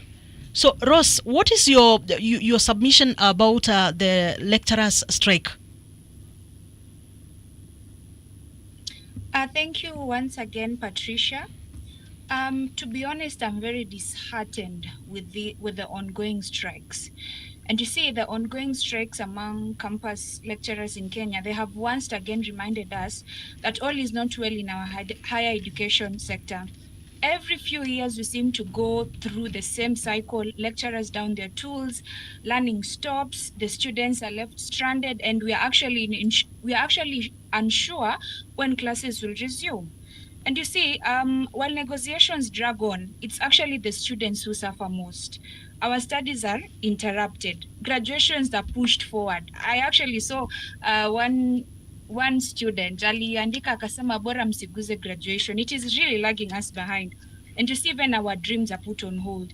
And at this very same time, our parents and guardians are actually frustrated. They pay fees faithfully, yet their children spend months idle at home or on campus doing nothing. Right now, I'm in campus and I'm doing nothing. So the truth is, lecturers deserve fair pay and respect for their work.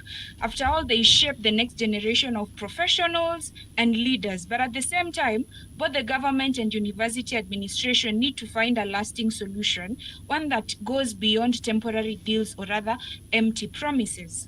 And even as the students join the ongoing strikes, I want to call upon all student leaders in Kenya to be at the forefront.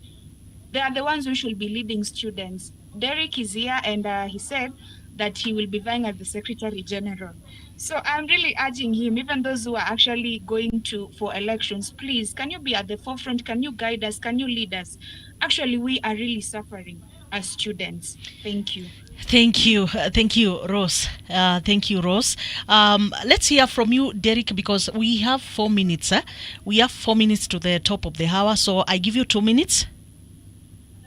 Okay, so the lecturer strike has really affected our academic calendar, And actually, as we speak, in Maseno University, majority of students are home.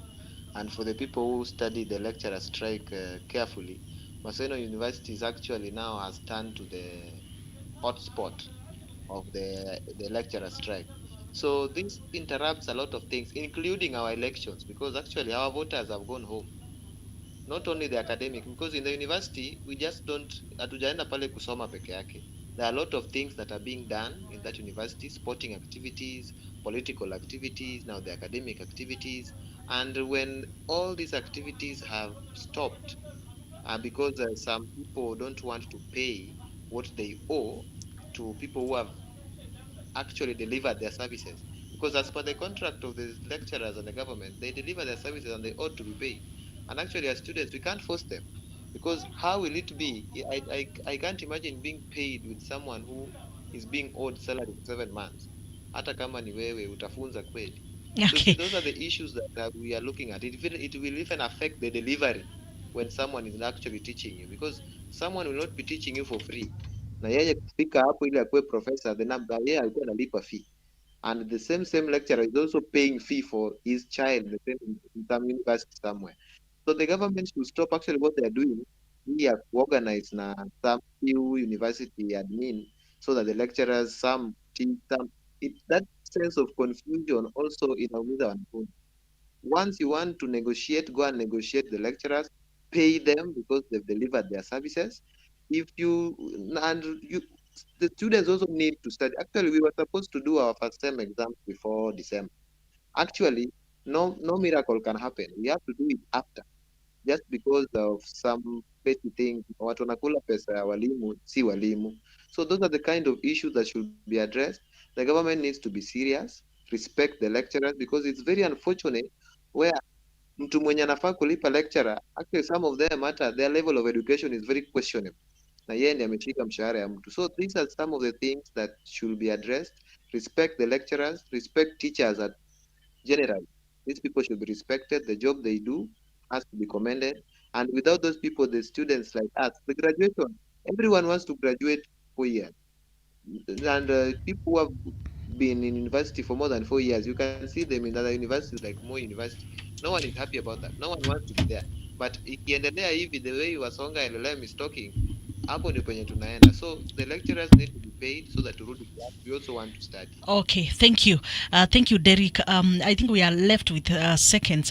So we are going to allow Shamir and the other guy here to give their submission in the next hour. So for now, let's have the top of the hour. Then we will be getting back. We continue with the conversation, but we are going to be very quick in terms of the minutes that I'm going to allocate to you guys. So please keep your time because we have a lot still lined up for the listener. So please check on your time. Once I give you your 2 minutes, please do your 2 minutes. But this is the Generation Report by myself, Patricia.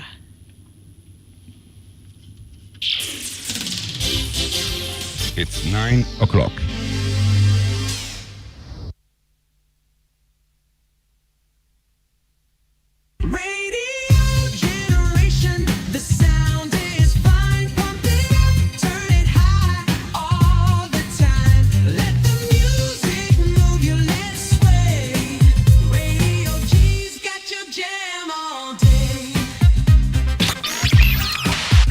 Generation, the home of urban soul.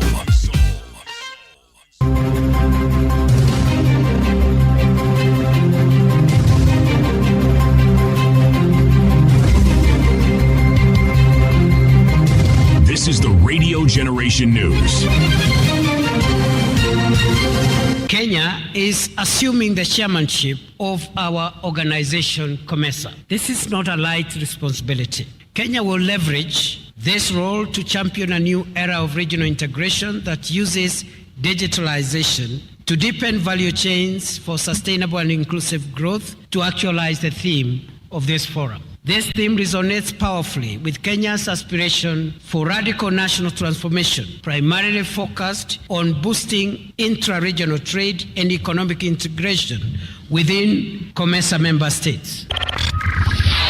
Excellencies, intra-COMESA trade, though improving, still accounts for a very small share of total trade. Africa, as we all know, and I was looking at the numbers this morning, only contributes 3% to global trade. And as we also know, intra-Africa trade, and I'm sure my brother Wamkele is here, is only 14% of all our trade. If you compare with Europe, 70% of their trade is intra-European. They trade 70% of their products within Europe. Na hizo ndoa, kila ndoa ikipatiwa usajili inapatiwa nambari yake, na pale chini ya jina ya kuuza utapata nambari hapo PCPB capital letters CR in brackets na namba pale. Hiyo ni alama kubwa ambayo inaelezea mtu yule anayetumia ndoa kwamba hii ndoa imeruhusiwa hapa Kenya. We are going to summon the in charge of Kenya, because this we cannot agree on this issue, because this road was supposed to be completed, I think 2 years back or 3 years back, so 4 years back, and we don't know what is the reason. So we as a committee, we are going to summon them, and even the Minister for Transport, they're going to summon to make sure that this road is completed in exactly time. Takaa chini tena, hata kama kwenda kuzungumza na Prime Cabinet Secretary ambaye ndio in charge of mambo foreign affairs, Mheshimiwa Musalia Mudavadi, akae chini na hawa counterpart wa Uganda waweze kurekebisha hii shida ni nini. Tafadhali ninawaomba ndugu zangu na dada, chukueni kura, go and register to vote. Na sasa hawa vijana mko hapa viongozi vile tunazungumza, kwa sababu wakati huu ni wakati wa vijana. Lazima tutafute namna ya kupangana ili tuchukue kura. Na sasa tukipangana namna hii tutakuwa pamoja, kwa sababu tunajua wananchi wa Kenya vile mmesema nyinyi wenyewe na vile hawa viongozi wamesema wanataka tafadhali sisi sote tuwe pamoja. Na ninawahakikishia, sababu nimezungumza na wengi wenzangu katika upinzani, tunazungumza kila wakati, tutakuwa pamoja. Our responsibility is to serve these people, tutumikia hawa watu. We can sing songs and all those things for hours on end, but if these people are not feeling and receiving the services we are supposed to give them, we have not succeeded. Hii urais hatuwezi shinda kama hatutachukua kura. The Law Society will continue to do our best to uphold the rule of law and support members of the public, and we'll take up the petition. I've committed that I will sit with the advocates. We quickly review the best intervention strategies, and then we will see what is the next course of action so that we can see how we can support them to ensure that they get justice. Sasa yeye Rigiji akiwa MP yake ilikuwa moja, akakuwa naibu wa rais half term. Hakuna kijiko mtu wa Kibwezi alipata moja yake. Mwenye alipata kijiko ama kitu kutoka kwa Rigiji hapa Kibwezi atoke hapa atuambie alipata. Nyinyi na sisi tumekuwa kwa wakati mwingi tunaachwa nyuma kimaendeleo kwa sababu tumekuwa watu wa kwenda katika opposition. Sasa si macho yetu imefunguka? Macho yenu imefunguka? Tumesema hatutaki siasa za ukabila, hatutaki siasa za region, tuko kwa mpango ya 2 term. Tulingangana sana pale kwa boti kitambo tufikiwe, na wakati tulifikiwa na boti mbili, na there was only one life that floater, the ring floater yenye ilitupwa. Hiyo moja ndio ilikuwa imetupiwa sisi watu 22. Tuko na boats 4 from the Navy. We have a boat from the Kenya Coast Guard. We have a boat from Kenya Maritime Authority. We have Kenya Forestry Services, Kenya Wildlife Services, and equally the county government of Mombasa. So tunawaambia wastahimili, wapatie ile teams zinafanya kazi nafasi ya kufanya kazi, waweze kutafuta hizo mwili tuweze kuzitoa kwa bahari. Na kasia zimekuwa kwa boat all along.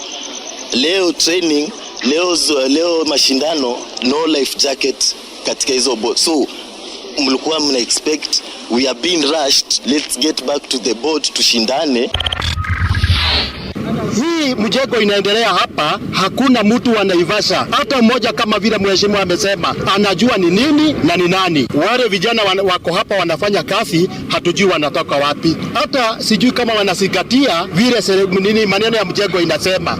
The president must tell Kenyans who is developing the Kenya Railways land in Naivasha town.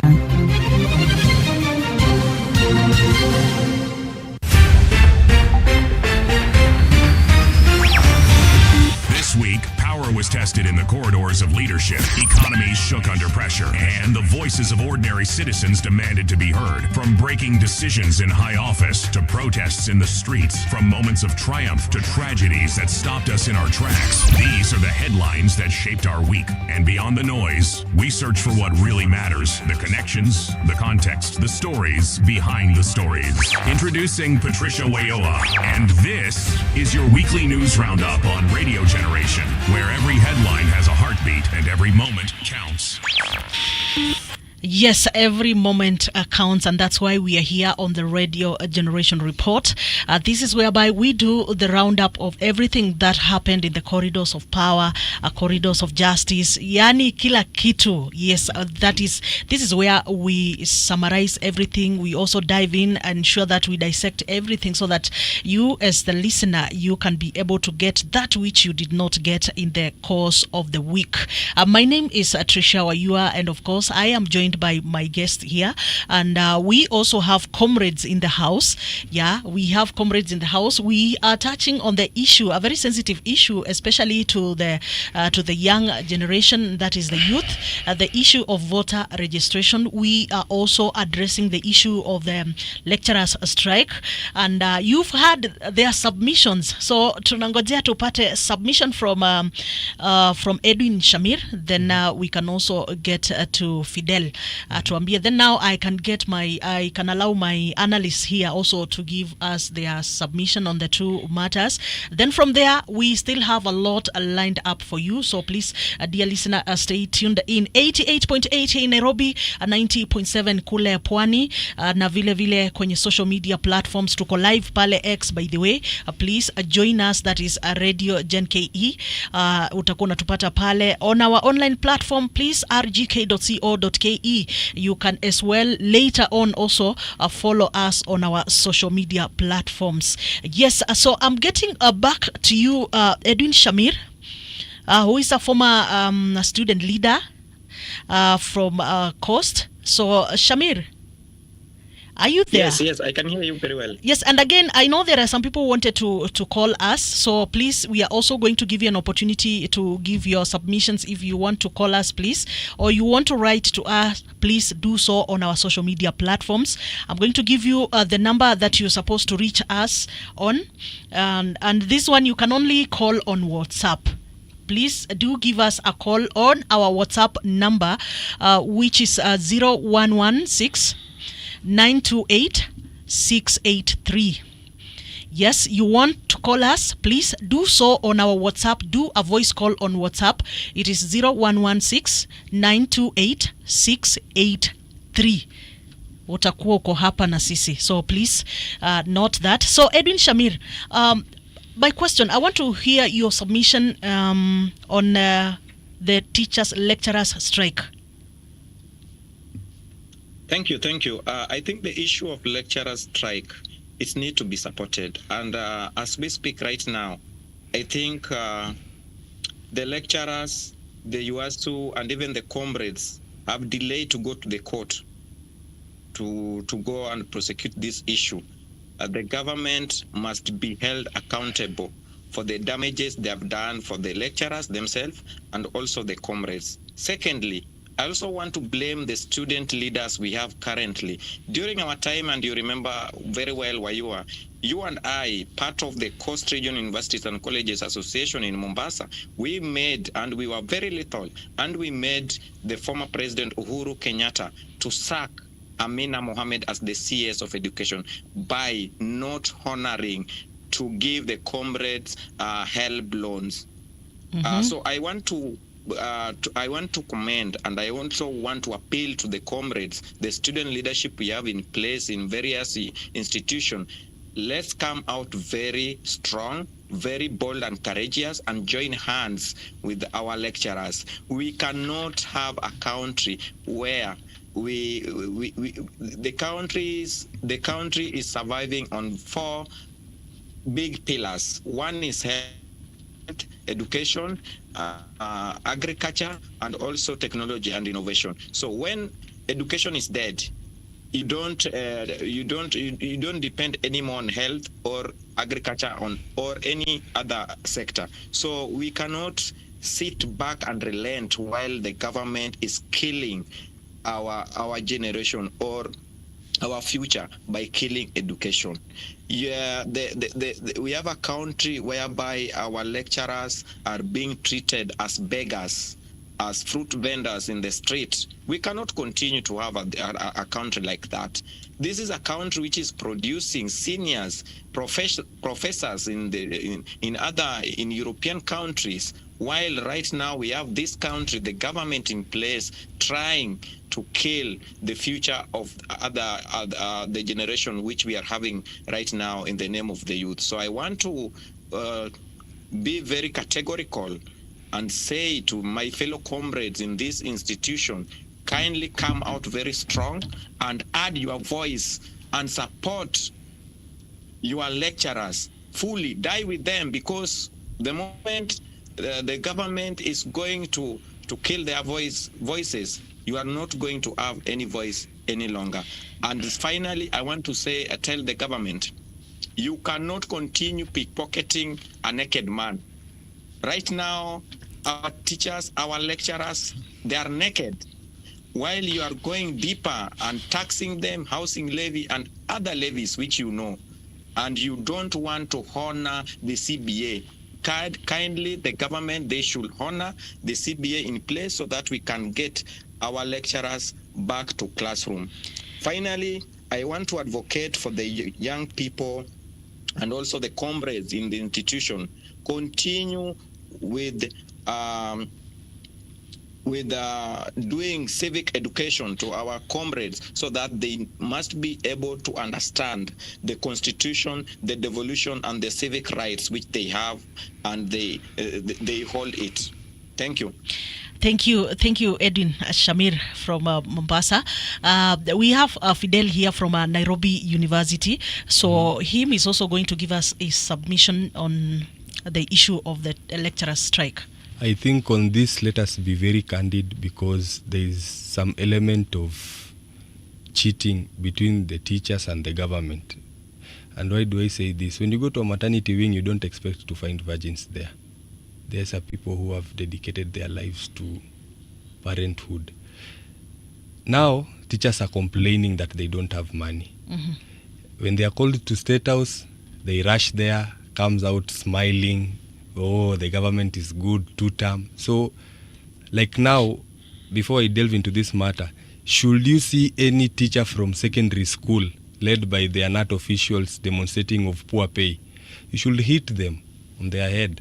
Those people are liars. They don't even speak the truth. And on this matter, should UASU stick to what they are fighting for? Then this is not just a teacher's issue. This is a national strike, because when tutors down their tools, it is the future of the nation that is at standstill. When our classes become silent, dreams are being shattered. This is what is leading us to this stalemate. And when we go to these events, let me give you this example. You see, when our teachers and lecturers, they are the backbone of this progress. And when they are fighting when they are doing these agreements, like the one that has the 7.9 billion, the terms there should not be pay slowly. Mm-hmm. It should be paid. And why am I saying this? Kenya has the potential of making education free from primary to tertiary level. Mm-hmm. It is just that the funds are allocated to INS in government. And why do I say this? Why should we have CDF there and we have on this other side you going to seek for assistance there? Why are we paying odious debt yet this money can be used to channel education? We as a country have what it takes to fund education free. Education should now be something that is left to the citizen. If you want it, take it. If you don't want it, leave it. Mm-hmm. Let it haunt you. But saying that education is not free, our lecturers should be paid on time because there is the money. It is just that the government has mismanaged or misallocated the fund. So as we talk of this stalemate, I think that it is prudent that we also point out these leaders of these unions. they rush with the appetite of a hyena to state out, and they come limping, having chewed bones that are affecting their jaws. So it is time that we also stick to what I call principle. Yes. If you know you have a hyena appetite, don't go where sheep are. Just stay humble, compose yourself, and lead your fellow flock of hyenas, but leave sheep alone. I think that's my submission. Wow. I like it. Yeah, if you know you have the appetite, yeah, please don't go near what? The sheep. Yeah, because you'll be tempted. Yeah, you'll be tempted. And actually, that is something that we usually not. We have witnessed. We have witnessed most of our leaders, and it's quite unfortunate. Yeah, sure. Your leader ambaye unamtegemea these are not leaders. These are crooked politicians and dealers who are here to make life with your vote. That's why I'm saying, should you not take your vote and you are a youth, you are gifting the crooked politician. Should you delay, you are gifting someone who is going to mess up the economy. So it's you to decide. You can decide to live a useless life by giving chance to crooked politicians, or you can decide to make change. Fight at the ballot. You can never solve the change when you're outside. Very true. Life must come out when it's from the inside. It breaks from the inside to bring in life. Yes. Okay. I'm giving out this opportunity for those who are calling, because I have seen some missed calls. 0116-928-683. That is the number. You can call us on a voice call. That is on our WhatsApp. 0116-928-683. Please, if you have a submission that you need to give us, the number is there, and it is the lines are quite free. Please do it. But as we continue, as we wait for your calls, I want to give Lena here the opportunity also to give us a submission, the same as to you. You give your submission so that now we can move on to the next thing. Okay. Is it about the just combine everything because of time. Okay. Let me start with the issue of the lecturers. Trisha, when I was young, I wanted to be a teacher. Because I felt like teachers were respected members of society. If you look back from the days of independence, most of the people actually that championed and influenced things back then were the teachers. But as time went by, I changed my thoughts, and I can confirm right now that the last thing that is on my mind right now is being a teacher, because of how teaching has been cheapened, whether a primary school teacher, secondary school teacher, or even a lecturer. I want to say this. If you look at the first world countries and their GDP is equivalent to their level of education. Right now, everyone wants to go and study in the US, in the UK, in Singapore, because they offer the best education. And once you have the best education, you as a country can be able to use that to lift yourself out of poverty, because it gives you the skill to create your own employment, and also because it makes you use your skill to, for the betterment of the country. If you look at a country like Japan was one of the poorest countries. It didn't lift itself because it was colonized by another country. It lifted itself because it decided to work on its education system. Education in our country is a basic right. It's a basic requirement. It's even more basic than infrastructure. So if a country cannot be able to access the very basic of things like education, I think I'm appalled. I lack the words to express that. It's beyond. And if you look at this government, it pledged to help the common mwananchi. The common mwananchi is that student out there. It's that comrades. The common mwananchi, the lecturers also fall in the average class of the common mwananchis. These are the people that need to be dealt with. So I believe that there needs to be a lasting solution in what is happening right now, and the education stakeholders need to sit together at the table and find something that is permanent. Because from the look of it, the lecturers are not asking for an increment. They just want the implementation of the CBAs 2017 all the way to now 2025. That's what they want. They also want the terms of the new CBA from 2025 to be implemented. I don't think that is something that is so foreign and alien that it cannot be dealt with. Secondly, on the issue of registration of voters, as I said here, democracy is not the ideal thing that we have, but it is the best that we have.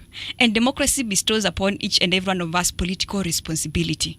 You, Tricia, actually as a media practitioner, you have a political responsibility to democracy, that you will give us transparent and biased information, so that based on that information we can make our own decisions. Sure.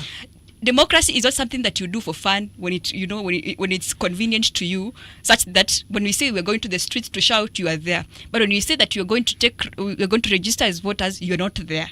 It's not something that you do for that. And if you realize, I think also one of the things that the young people don't know is how this voting and the whole democratic processes affect them.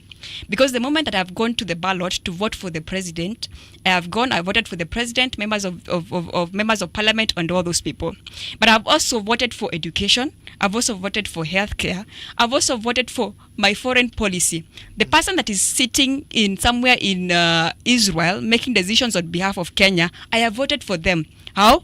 Indirectly. Because if you look at Article 1, the article says that all sovereign power shall belong to the people, and it shall be exercised indirectly or directly. So the person that is sitting in the board of health somewhere, sure, I have voted for them indirectly.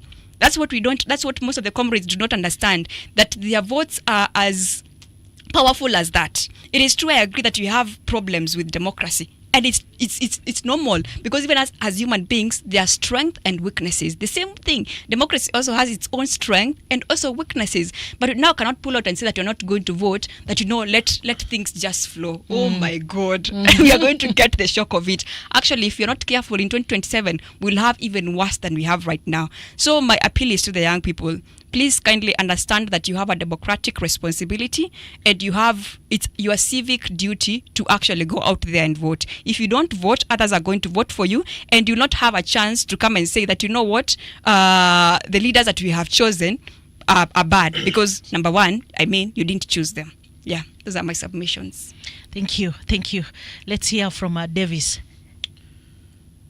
Tricia, there is a lady who was there, I think, in 1963 in the United States of America. She was called Fannie Lou Hamer. Fannie Lou Hamer went on the streets. She was a sharecropper. She went on the streets and in the courts to testify for women who then did not have the right to vote. Tricia, starting with the issue of voting and registration of votes, there are people who actually fought for us to have this right to vote. In the early 1960s and the late 1950s, the black people of Kenya, even in our country, we don't have that right to vote. We don't have the right of representation in parliament. So it is a betrayal to the people who actually fought to bring us these rights and freedoms. It's a betrayal to the likes of Jomo Kenyatta, the likes of Bildad Kagia, and to an extent, to the likes of Dedan Kimathi, who actually died for us to gain these rights. It is a betrayal to the likes of women who fought for such rights, for women to get to the right to vote, the Fannie Lou Hamers, the Rosa Parks of the world. So I think let us take these issues seriously. You see, Tricia, we are in a generation that our life has been eased. We have aeroplanes to fly to America. The people in that era did not have aeroplanes. We have cars, we have phones, we have internet. So I think it's time we honor the legacies of the people who fought. And Tricia, I think we are like 9 days away from Mashujaa Day. Let us honor these people by getting out the vote.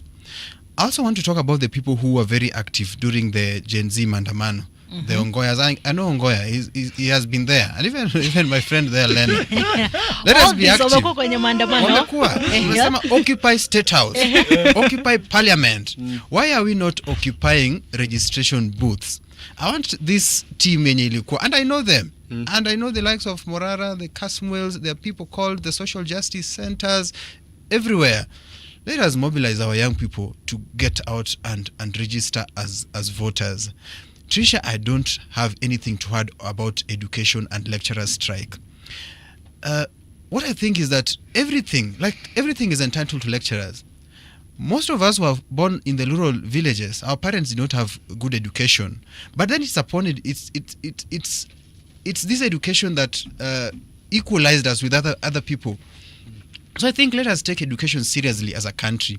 And if you don't want to play average, and I think President Ruto lately have been talking about, let us not play average as a country, let us go higher. Let us not play average with our education. Let us not play average with our teachers. Let us not play average with our lecturers. Because they produce the quality of what we have around. They produce quality engineers, quality media practitioners, quality lawyers. So I think let us come together as a country. And if possible, even if the students will also join, let us also bring the Gen Z movement to join lecturers during that strike as we mobilize for voting. But also let us warn IEBC. They have a bigger budget. But if you research keenly, you find that our election in this country is very expensive. One of the most expensive in the world, not even in Africa. In the world. Let them use that budget to do all these things well. Yes. No, I think, let me add on your point before I think we will be given the chance to speak. Should comrades want to join this protest, we will form our own protest. We want to protest for compensation for the time that has been lost. The government must pay back our time. They must pay back our allowances. You see, like now, once the teachers are paid or the strike for teachers is over, we will give the government only 24 hours, 24 minutes and 24 seconds to compensate our help, failure of which anniversary towers will be brought down. No, well, okay, we said even if we are protesting, we are not distracting properties. Yes. We are not that is engaging just a figurative language. Yeah, we are not engaging. Maybe somebody might misquote you. Yeah. So we are not for that. So we are here to ensure that if there is anything that you are pushing, just use the right procedures so that we can be able. Well, I know our government has proved so many times that it listens to strikes, demonstrations. Yes, and it has proved to us so many times. But let us not take. But also, you see, people say it is usually said that when diplomacy fails, revolution becomes a fact, and it now translates to a norm. And another thing I can also add on this is that see on IEBC, one funny thing I've learned with this country, that very good things are budgeted for. We have very crafty politicians. They employ top-notch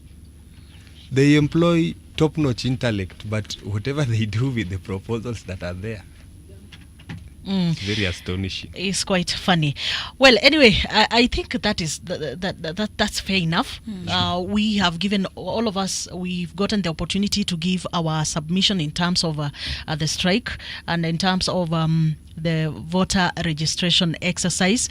That ukuwe uko kwenye gava, you are pro-government, you are anti-government. This one is for both of us, by the way.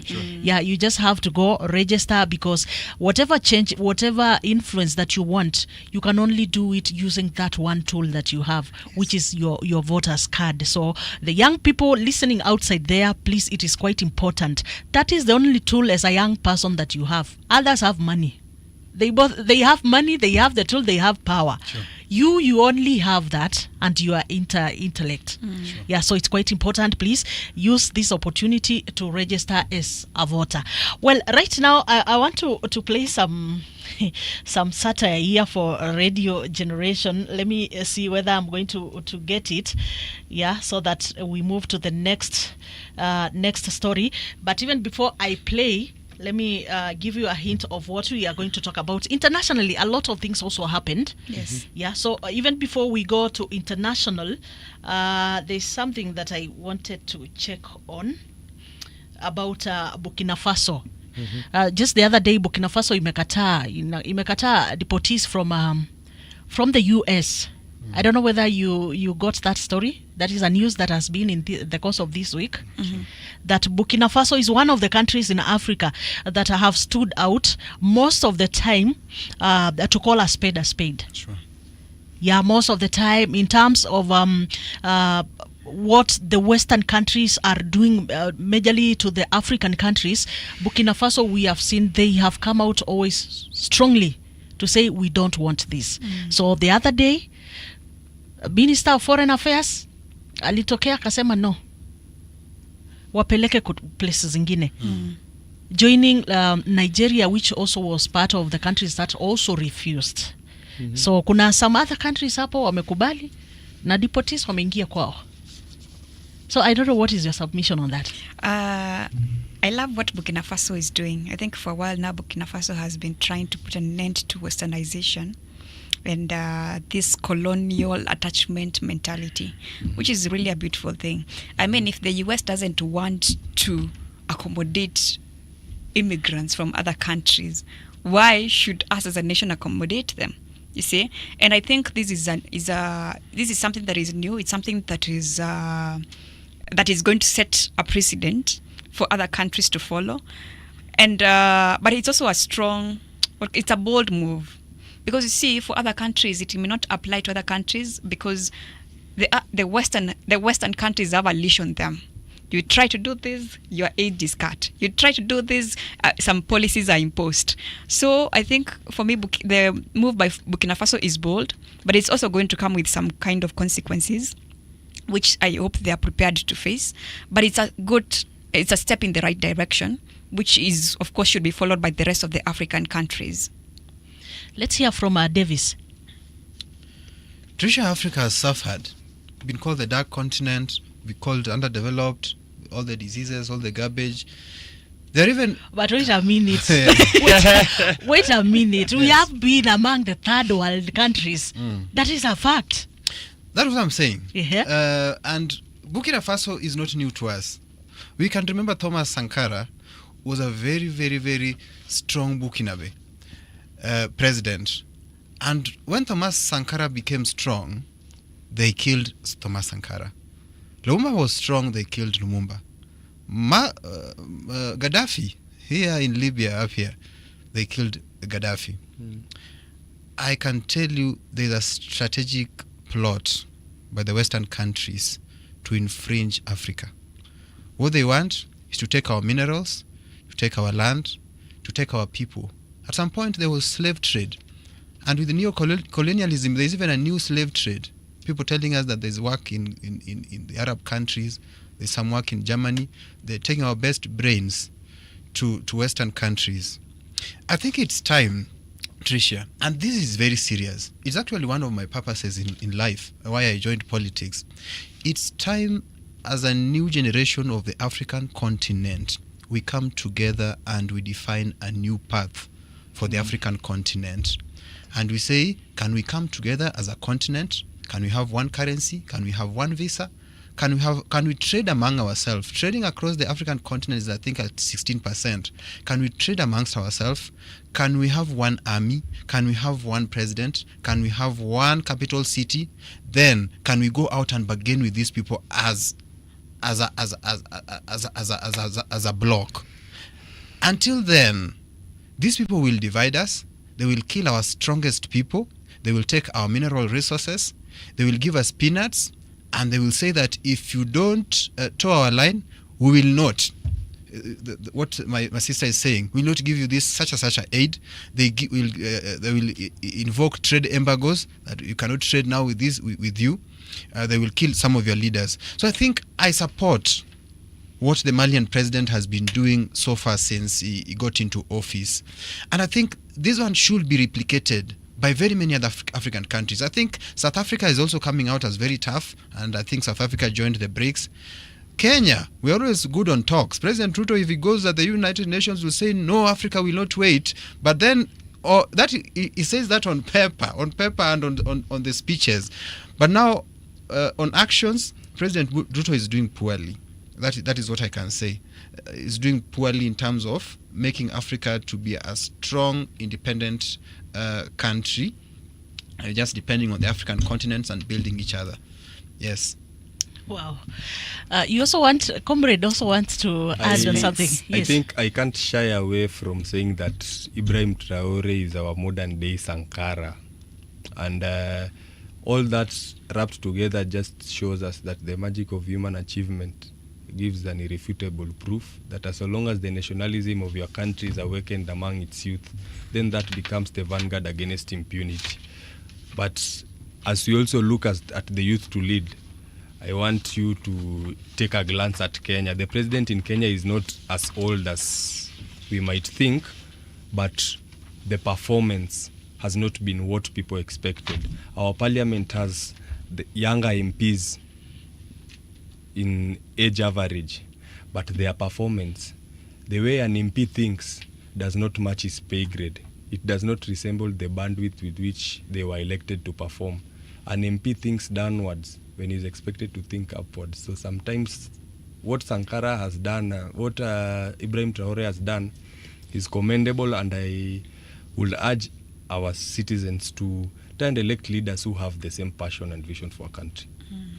Wow, okay. But also, I would like to add the fact that Burkina Faso and South Africa are not playing to the tune of the US doesn't mean that they're not playing to the tune of other countries, superior countries. Other Western countries. Yes, it just depends with who is the master. So we are still far from alienating ourselves from that colonial mentality.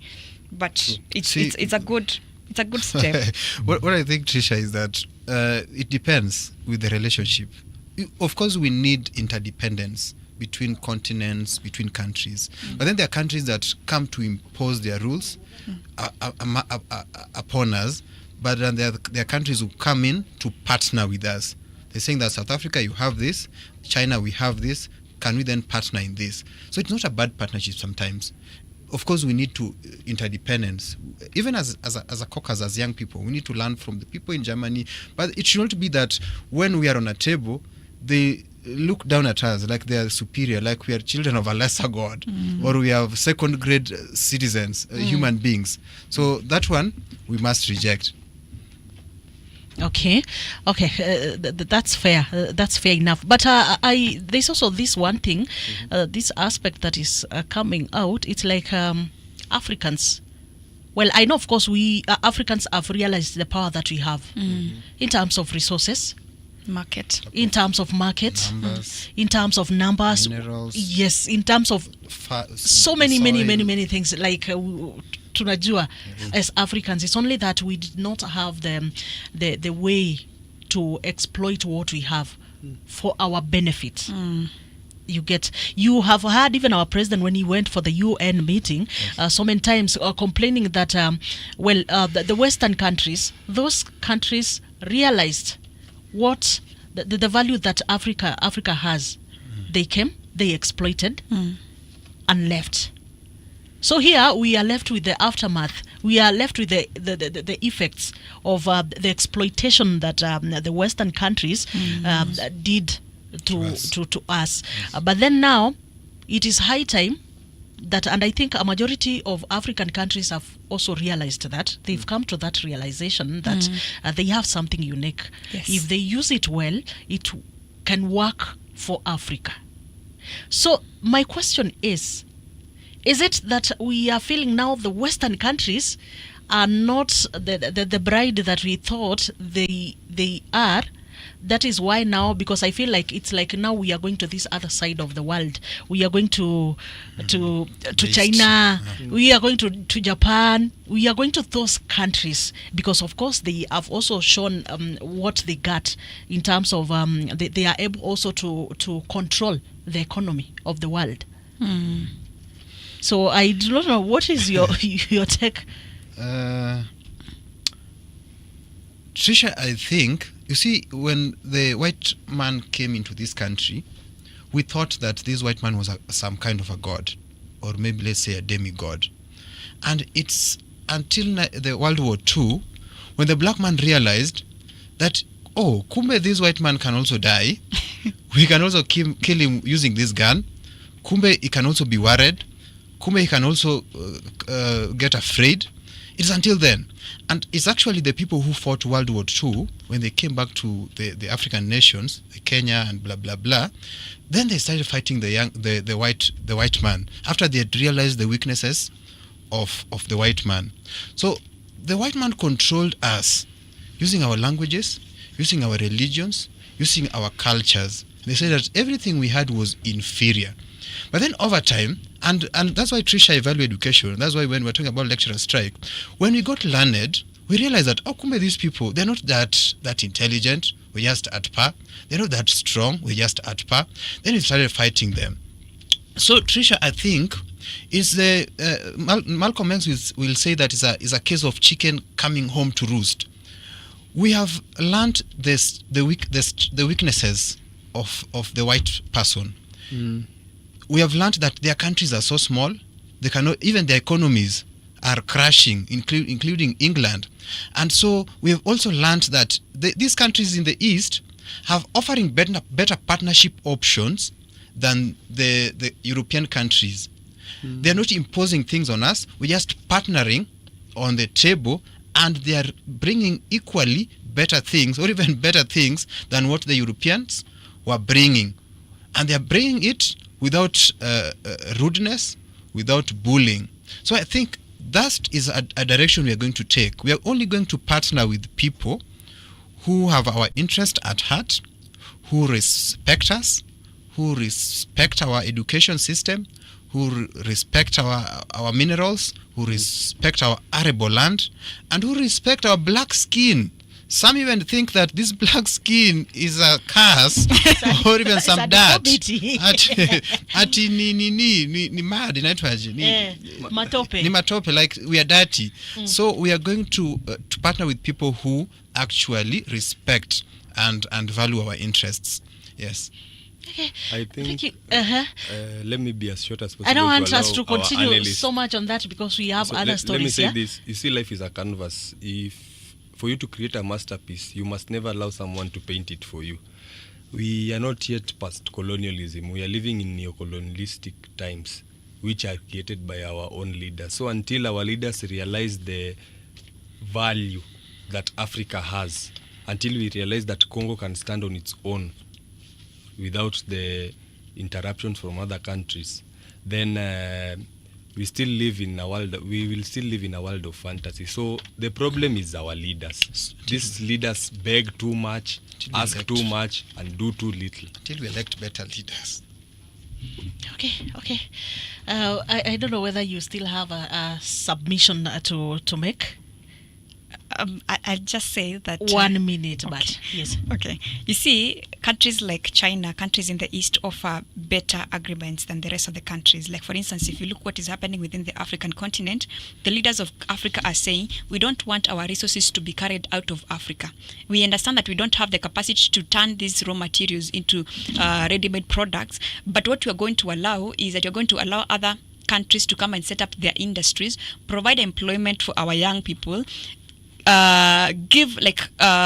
using our market, be able to sell to these people.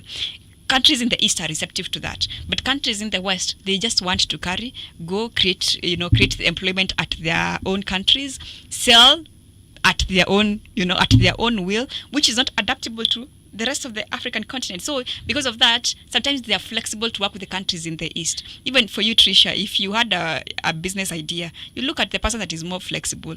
There are people that you have who are your friends, but you can't approach them with a business idea because you simply know that this person is not going to be accommodative to my idea. They will rather be harsh. Yeah. Okay, yeah, I think that's fair enough. Sure. There's a story here. The CJ did some appointments. I want to read that story because I have it here with me. Okay. That the CJ did some appointments to help in ensuring that cases, appointed 200 magistrates to handle specialized cases across the country, in a movement to enhance judicial efficiency and improve access to justice.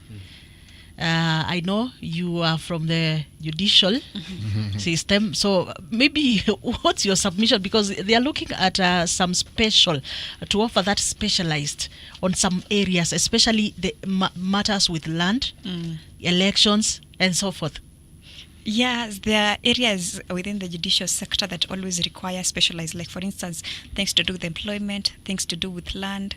Yes, and all those, even corruption, because you realize that there are a lot of cases that require a high number of more judicial officers to offer that. One of the things that is affecting judiciary is actually shortage. And not just shortage, but they're also wondering if we get more magistrates or if we get more judicial officers and judges, where will they be accommodated at? There's even lack of space. They can't even get, in places like if you've gone to Makadara, the judge is here, the magistrate is here, You as an advocate, you are there. When your matter comes, that's where you call, hey, so and so, come, your matter is here, because it's crowded. There is even no space.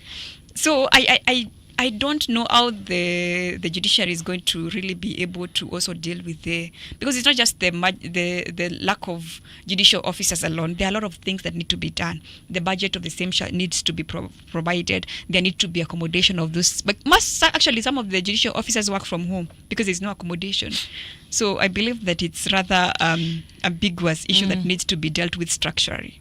Yes. You know, Kenya is one country whereby anything you do, of course, it will always be met with some opposition, resistance. I'm not talking about me. Because, like, I'm just looking at what the CJ has done is something that is good for us. But then you will see the likes of Kina Lena going to court to stop that, because I feel like, by the way, we really need, because we as Kenyans, we've always been complaining of delayed justice. Sure. And this of course comes because of so many factors, including the personnel aspect of it. Yeah, so I know because tunasema kwamba tukue innovative, pia nyinyi tunawaambia, because I've seen cases, I've handled a case on the digital spaces. So mwende huko mwende mfanye kesi huko kwa Google Meet, kwa Zoom. Yeah, and it happens. Sure. By the way, it happens. So I don't know. I just don't know about Kenya. So you people, you are not for that. Maybe my colleague can submit. let me be as short as a hen on a cock on a hen. This is it. That the CJ has appointed 200 more judges to look into cases. I think that is hot air. I think it is hot air. But what I can say is, you request for mortgage allowance and then you cannot handle cases. You should work hard for our money. The judges should work hard. You just work hard for our money and get value for pay. There is nothing they're adding. The CJ is relaxing too much. I think, Trisha, what you said, we've been lacking personnel at the judiciary. Personnel, infrastructure. If today someone says that we've added 200 courts, that one will be a noble thing. If we've added 200 personnel, it's a noble thing. Even the budget, I think, should be added. But in entirety, if you look at it in the long run, we have very many problems now. We have a problem in the judiciary, in the education sector, in healthcare. We need to come back as a country and reflect on all these issues and find, where do our taxes go and what do we do next? Okay, that's fair enough. Staki tuendelee na hii. So there's this one story I'm looking for. It's about our country. What we have done to the railway loan that we had with the Chinese. This story was somewhere. That's what I'm looking for. There's something that as a country we have done which really works for us in terms of we have traded our loan from dollars, from the US dollars to the Chinese currency, which according to the cabinet secretary is saving us a lot in terms of the interest that had accrued on that loan. So do you think that is also a noble idea, money? It's hot here. I'm actually yet to read on that. I don't want to comment without information, but from the face of it, it looks like it's a noble idea. If it's going to save the country interest, then I believe that it's a noble idea. I've not caught up the story, so I'm struggling. Okay. If the loan was taken well approved by how the Constitution stipulates, good. And if it was used well, fine. But if it was not taken into the right direction, we should not pay odious debt, and we should not even think about paying them. Well, I don't want us to look at whether we are paying or not. I'm just looking at ways of ensuring that we are cutting the cost, because if we are operating, if we still continue with that loan, in terms of the US dollars, kind of we are incurring more than if now they accepted that we can change these to their currency. Then it is quite fair. You see, if you look at since Ruto came to office, a smaller percentage of the loans are the ones that have been approved. We are paying loans that have not been approved. So it's a problem that will also recur. So we should now first go to step one. Was it taken well? If we find a misstep, then that now becomes a barrier, because it can be changed even to Zimbabwean shillings, but we'll still have a problem paying it. Should it be benefiting people who are not right? Mulijengewa really? We are not, who uses SGR. SGR is left for MPs. No. We are wrong. We actually use SGR. SGR is recording losses. The truth is, SGR is recording losses. Who is using it? No. Who are using it? Are people where? Let me say. So how are you using it? How are you using it and it's recording losses? The only thing Ongoya could have said is that the amount of money that was supposed to build SGR was hiked, so that if we were supposed to use, let's say, 30 billion, we use 60 billion. But actually, we use SGR. Very many people. And it saves on cost and money. Have you noted that since these people started doing this thing, that SGR has been running into continuous loss? They never make profit. That one can be, we can check into the management. Until the MPs, there's a time I thought MPs using SGR will increase the profit by even 0.2%, but they still run into losses. So there is a problem here with how the money was taken and how it was utilized. Unless we curb the malice in between these two blocks. But there's also one side of losses, but also the other side of creating efficiency. Yes. Because if you look at it in one or another, really the SGR has really made it efficient for even traders, business people. It becomes very easy for you to probably do your business dealings, carry on with your business works between Nairobi and Mombasa, as compared to the other days when we just had the road thing. Let me add this to you. It is efficient to you because you pay less when using it, but it is also a burden to you because when they run to losses, the government must ensure that you bring in good enough to ensure that they are able to run with the SGR. So to me, it's a two-way traffic. You think you are saving on it by its efficiency, but you are losing. If you try and do the math, you are losing in it. Personally, I think that we need a conversation as a country. That's another story for another day, because it's not sio kitu kidogo hiyo.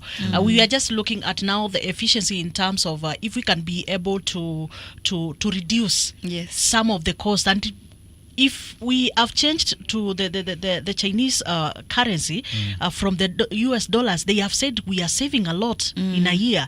It's only that I'm not seeing that figure, but we are saving a lot as a country. Yes, I agree that we are saving, that's quite but now that other story, it's a story for another day. Sure. So I have, because we have only 6 minutes remaining, to end this to end this show. There is another burning story about the Israel and the Palestine.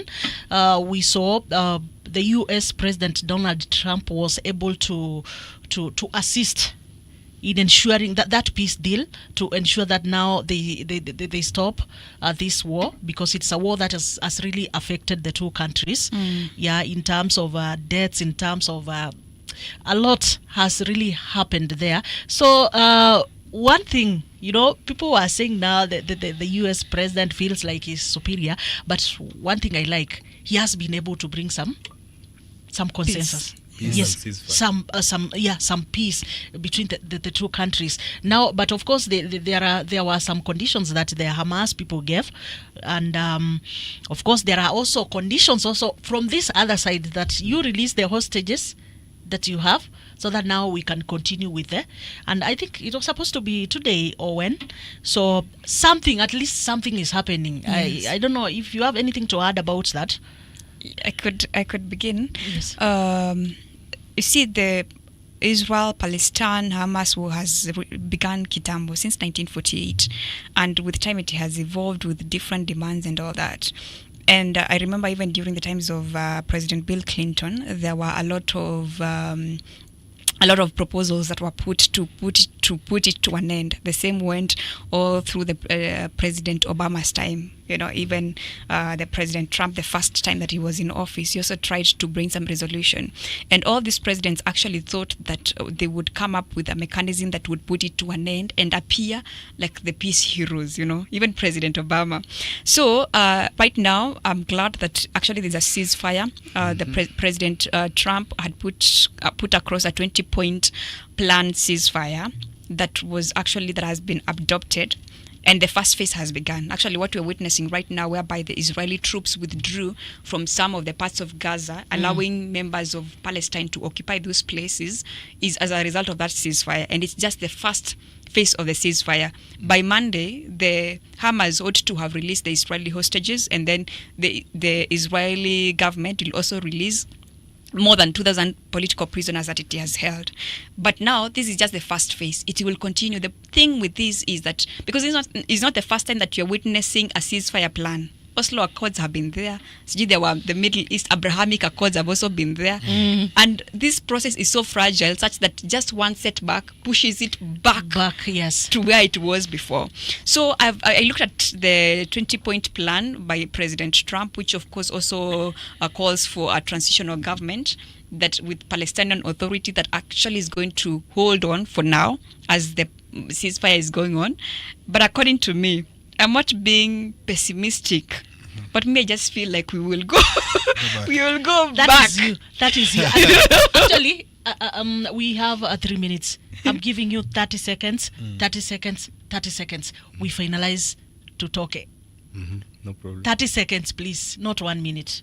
I talk about the Palestinian. No. Finish up. Just your final submission because you only have 3 minutes. Okay, thank you so much, Trisha, for hosting us this evening. It has been a very nice conversation. I'll pick it from Chinua Achebe. Chinua Achebe says, where are the young suckers who will grow when the old banana dies? I think it's time for the young people to come out, get out and register as voters, political leaders, mobilize, IEBC, do your work, and let us meet in 2027.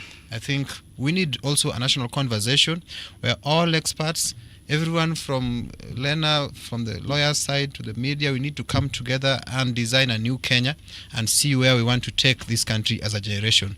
Thank you so much for hosting us. Thank you. Yes. My parting shot in a nutshell is that anything that happens in politics does not happen by coincidence. These are pre-planned events. Should you want to change that, your vote is your voice, and your voice is your future. Come 2027, you have a chance to make change, and so should you do it? Mine is just simple. It's actually a statement that if you don't take your vote and vote in 2027, come 2028 and 2029, there should be no cries in the streets. Actually, me, I'm not going to turn out to go and protest with anyone. Thank you. Umejisemea mapema. I've said it earlier. I think the call is just common. The call is just across all divides. That wacha watu wachukue kura, so that, because that is the only tool that you have, make sure that you exercise your right of voting. So, but you cannot vote if you do not have your voter's card. That's so true. that is the starting point. The young people, isifike hiyo time yenye hata una time ya kwenda kuregister, that is the time now you're coming out and saying, oh I want to vote. No, this is the time. Please make sure that you register as a voter, ensure that you exercise your right as a Kenyan citizen. By the way, thank you so much. It has been so nice. Ni vile tu time, kila time inakuwa kidogo. Please ensure that you keep on tuned into Radio Generation, because we have everything that you require. Up to until next time, take care. Good night.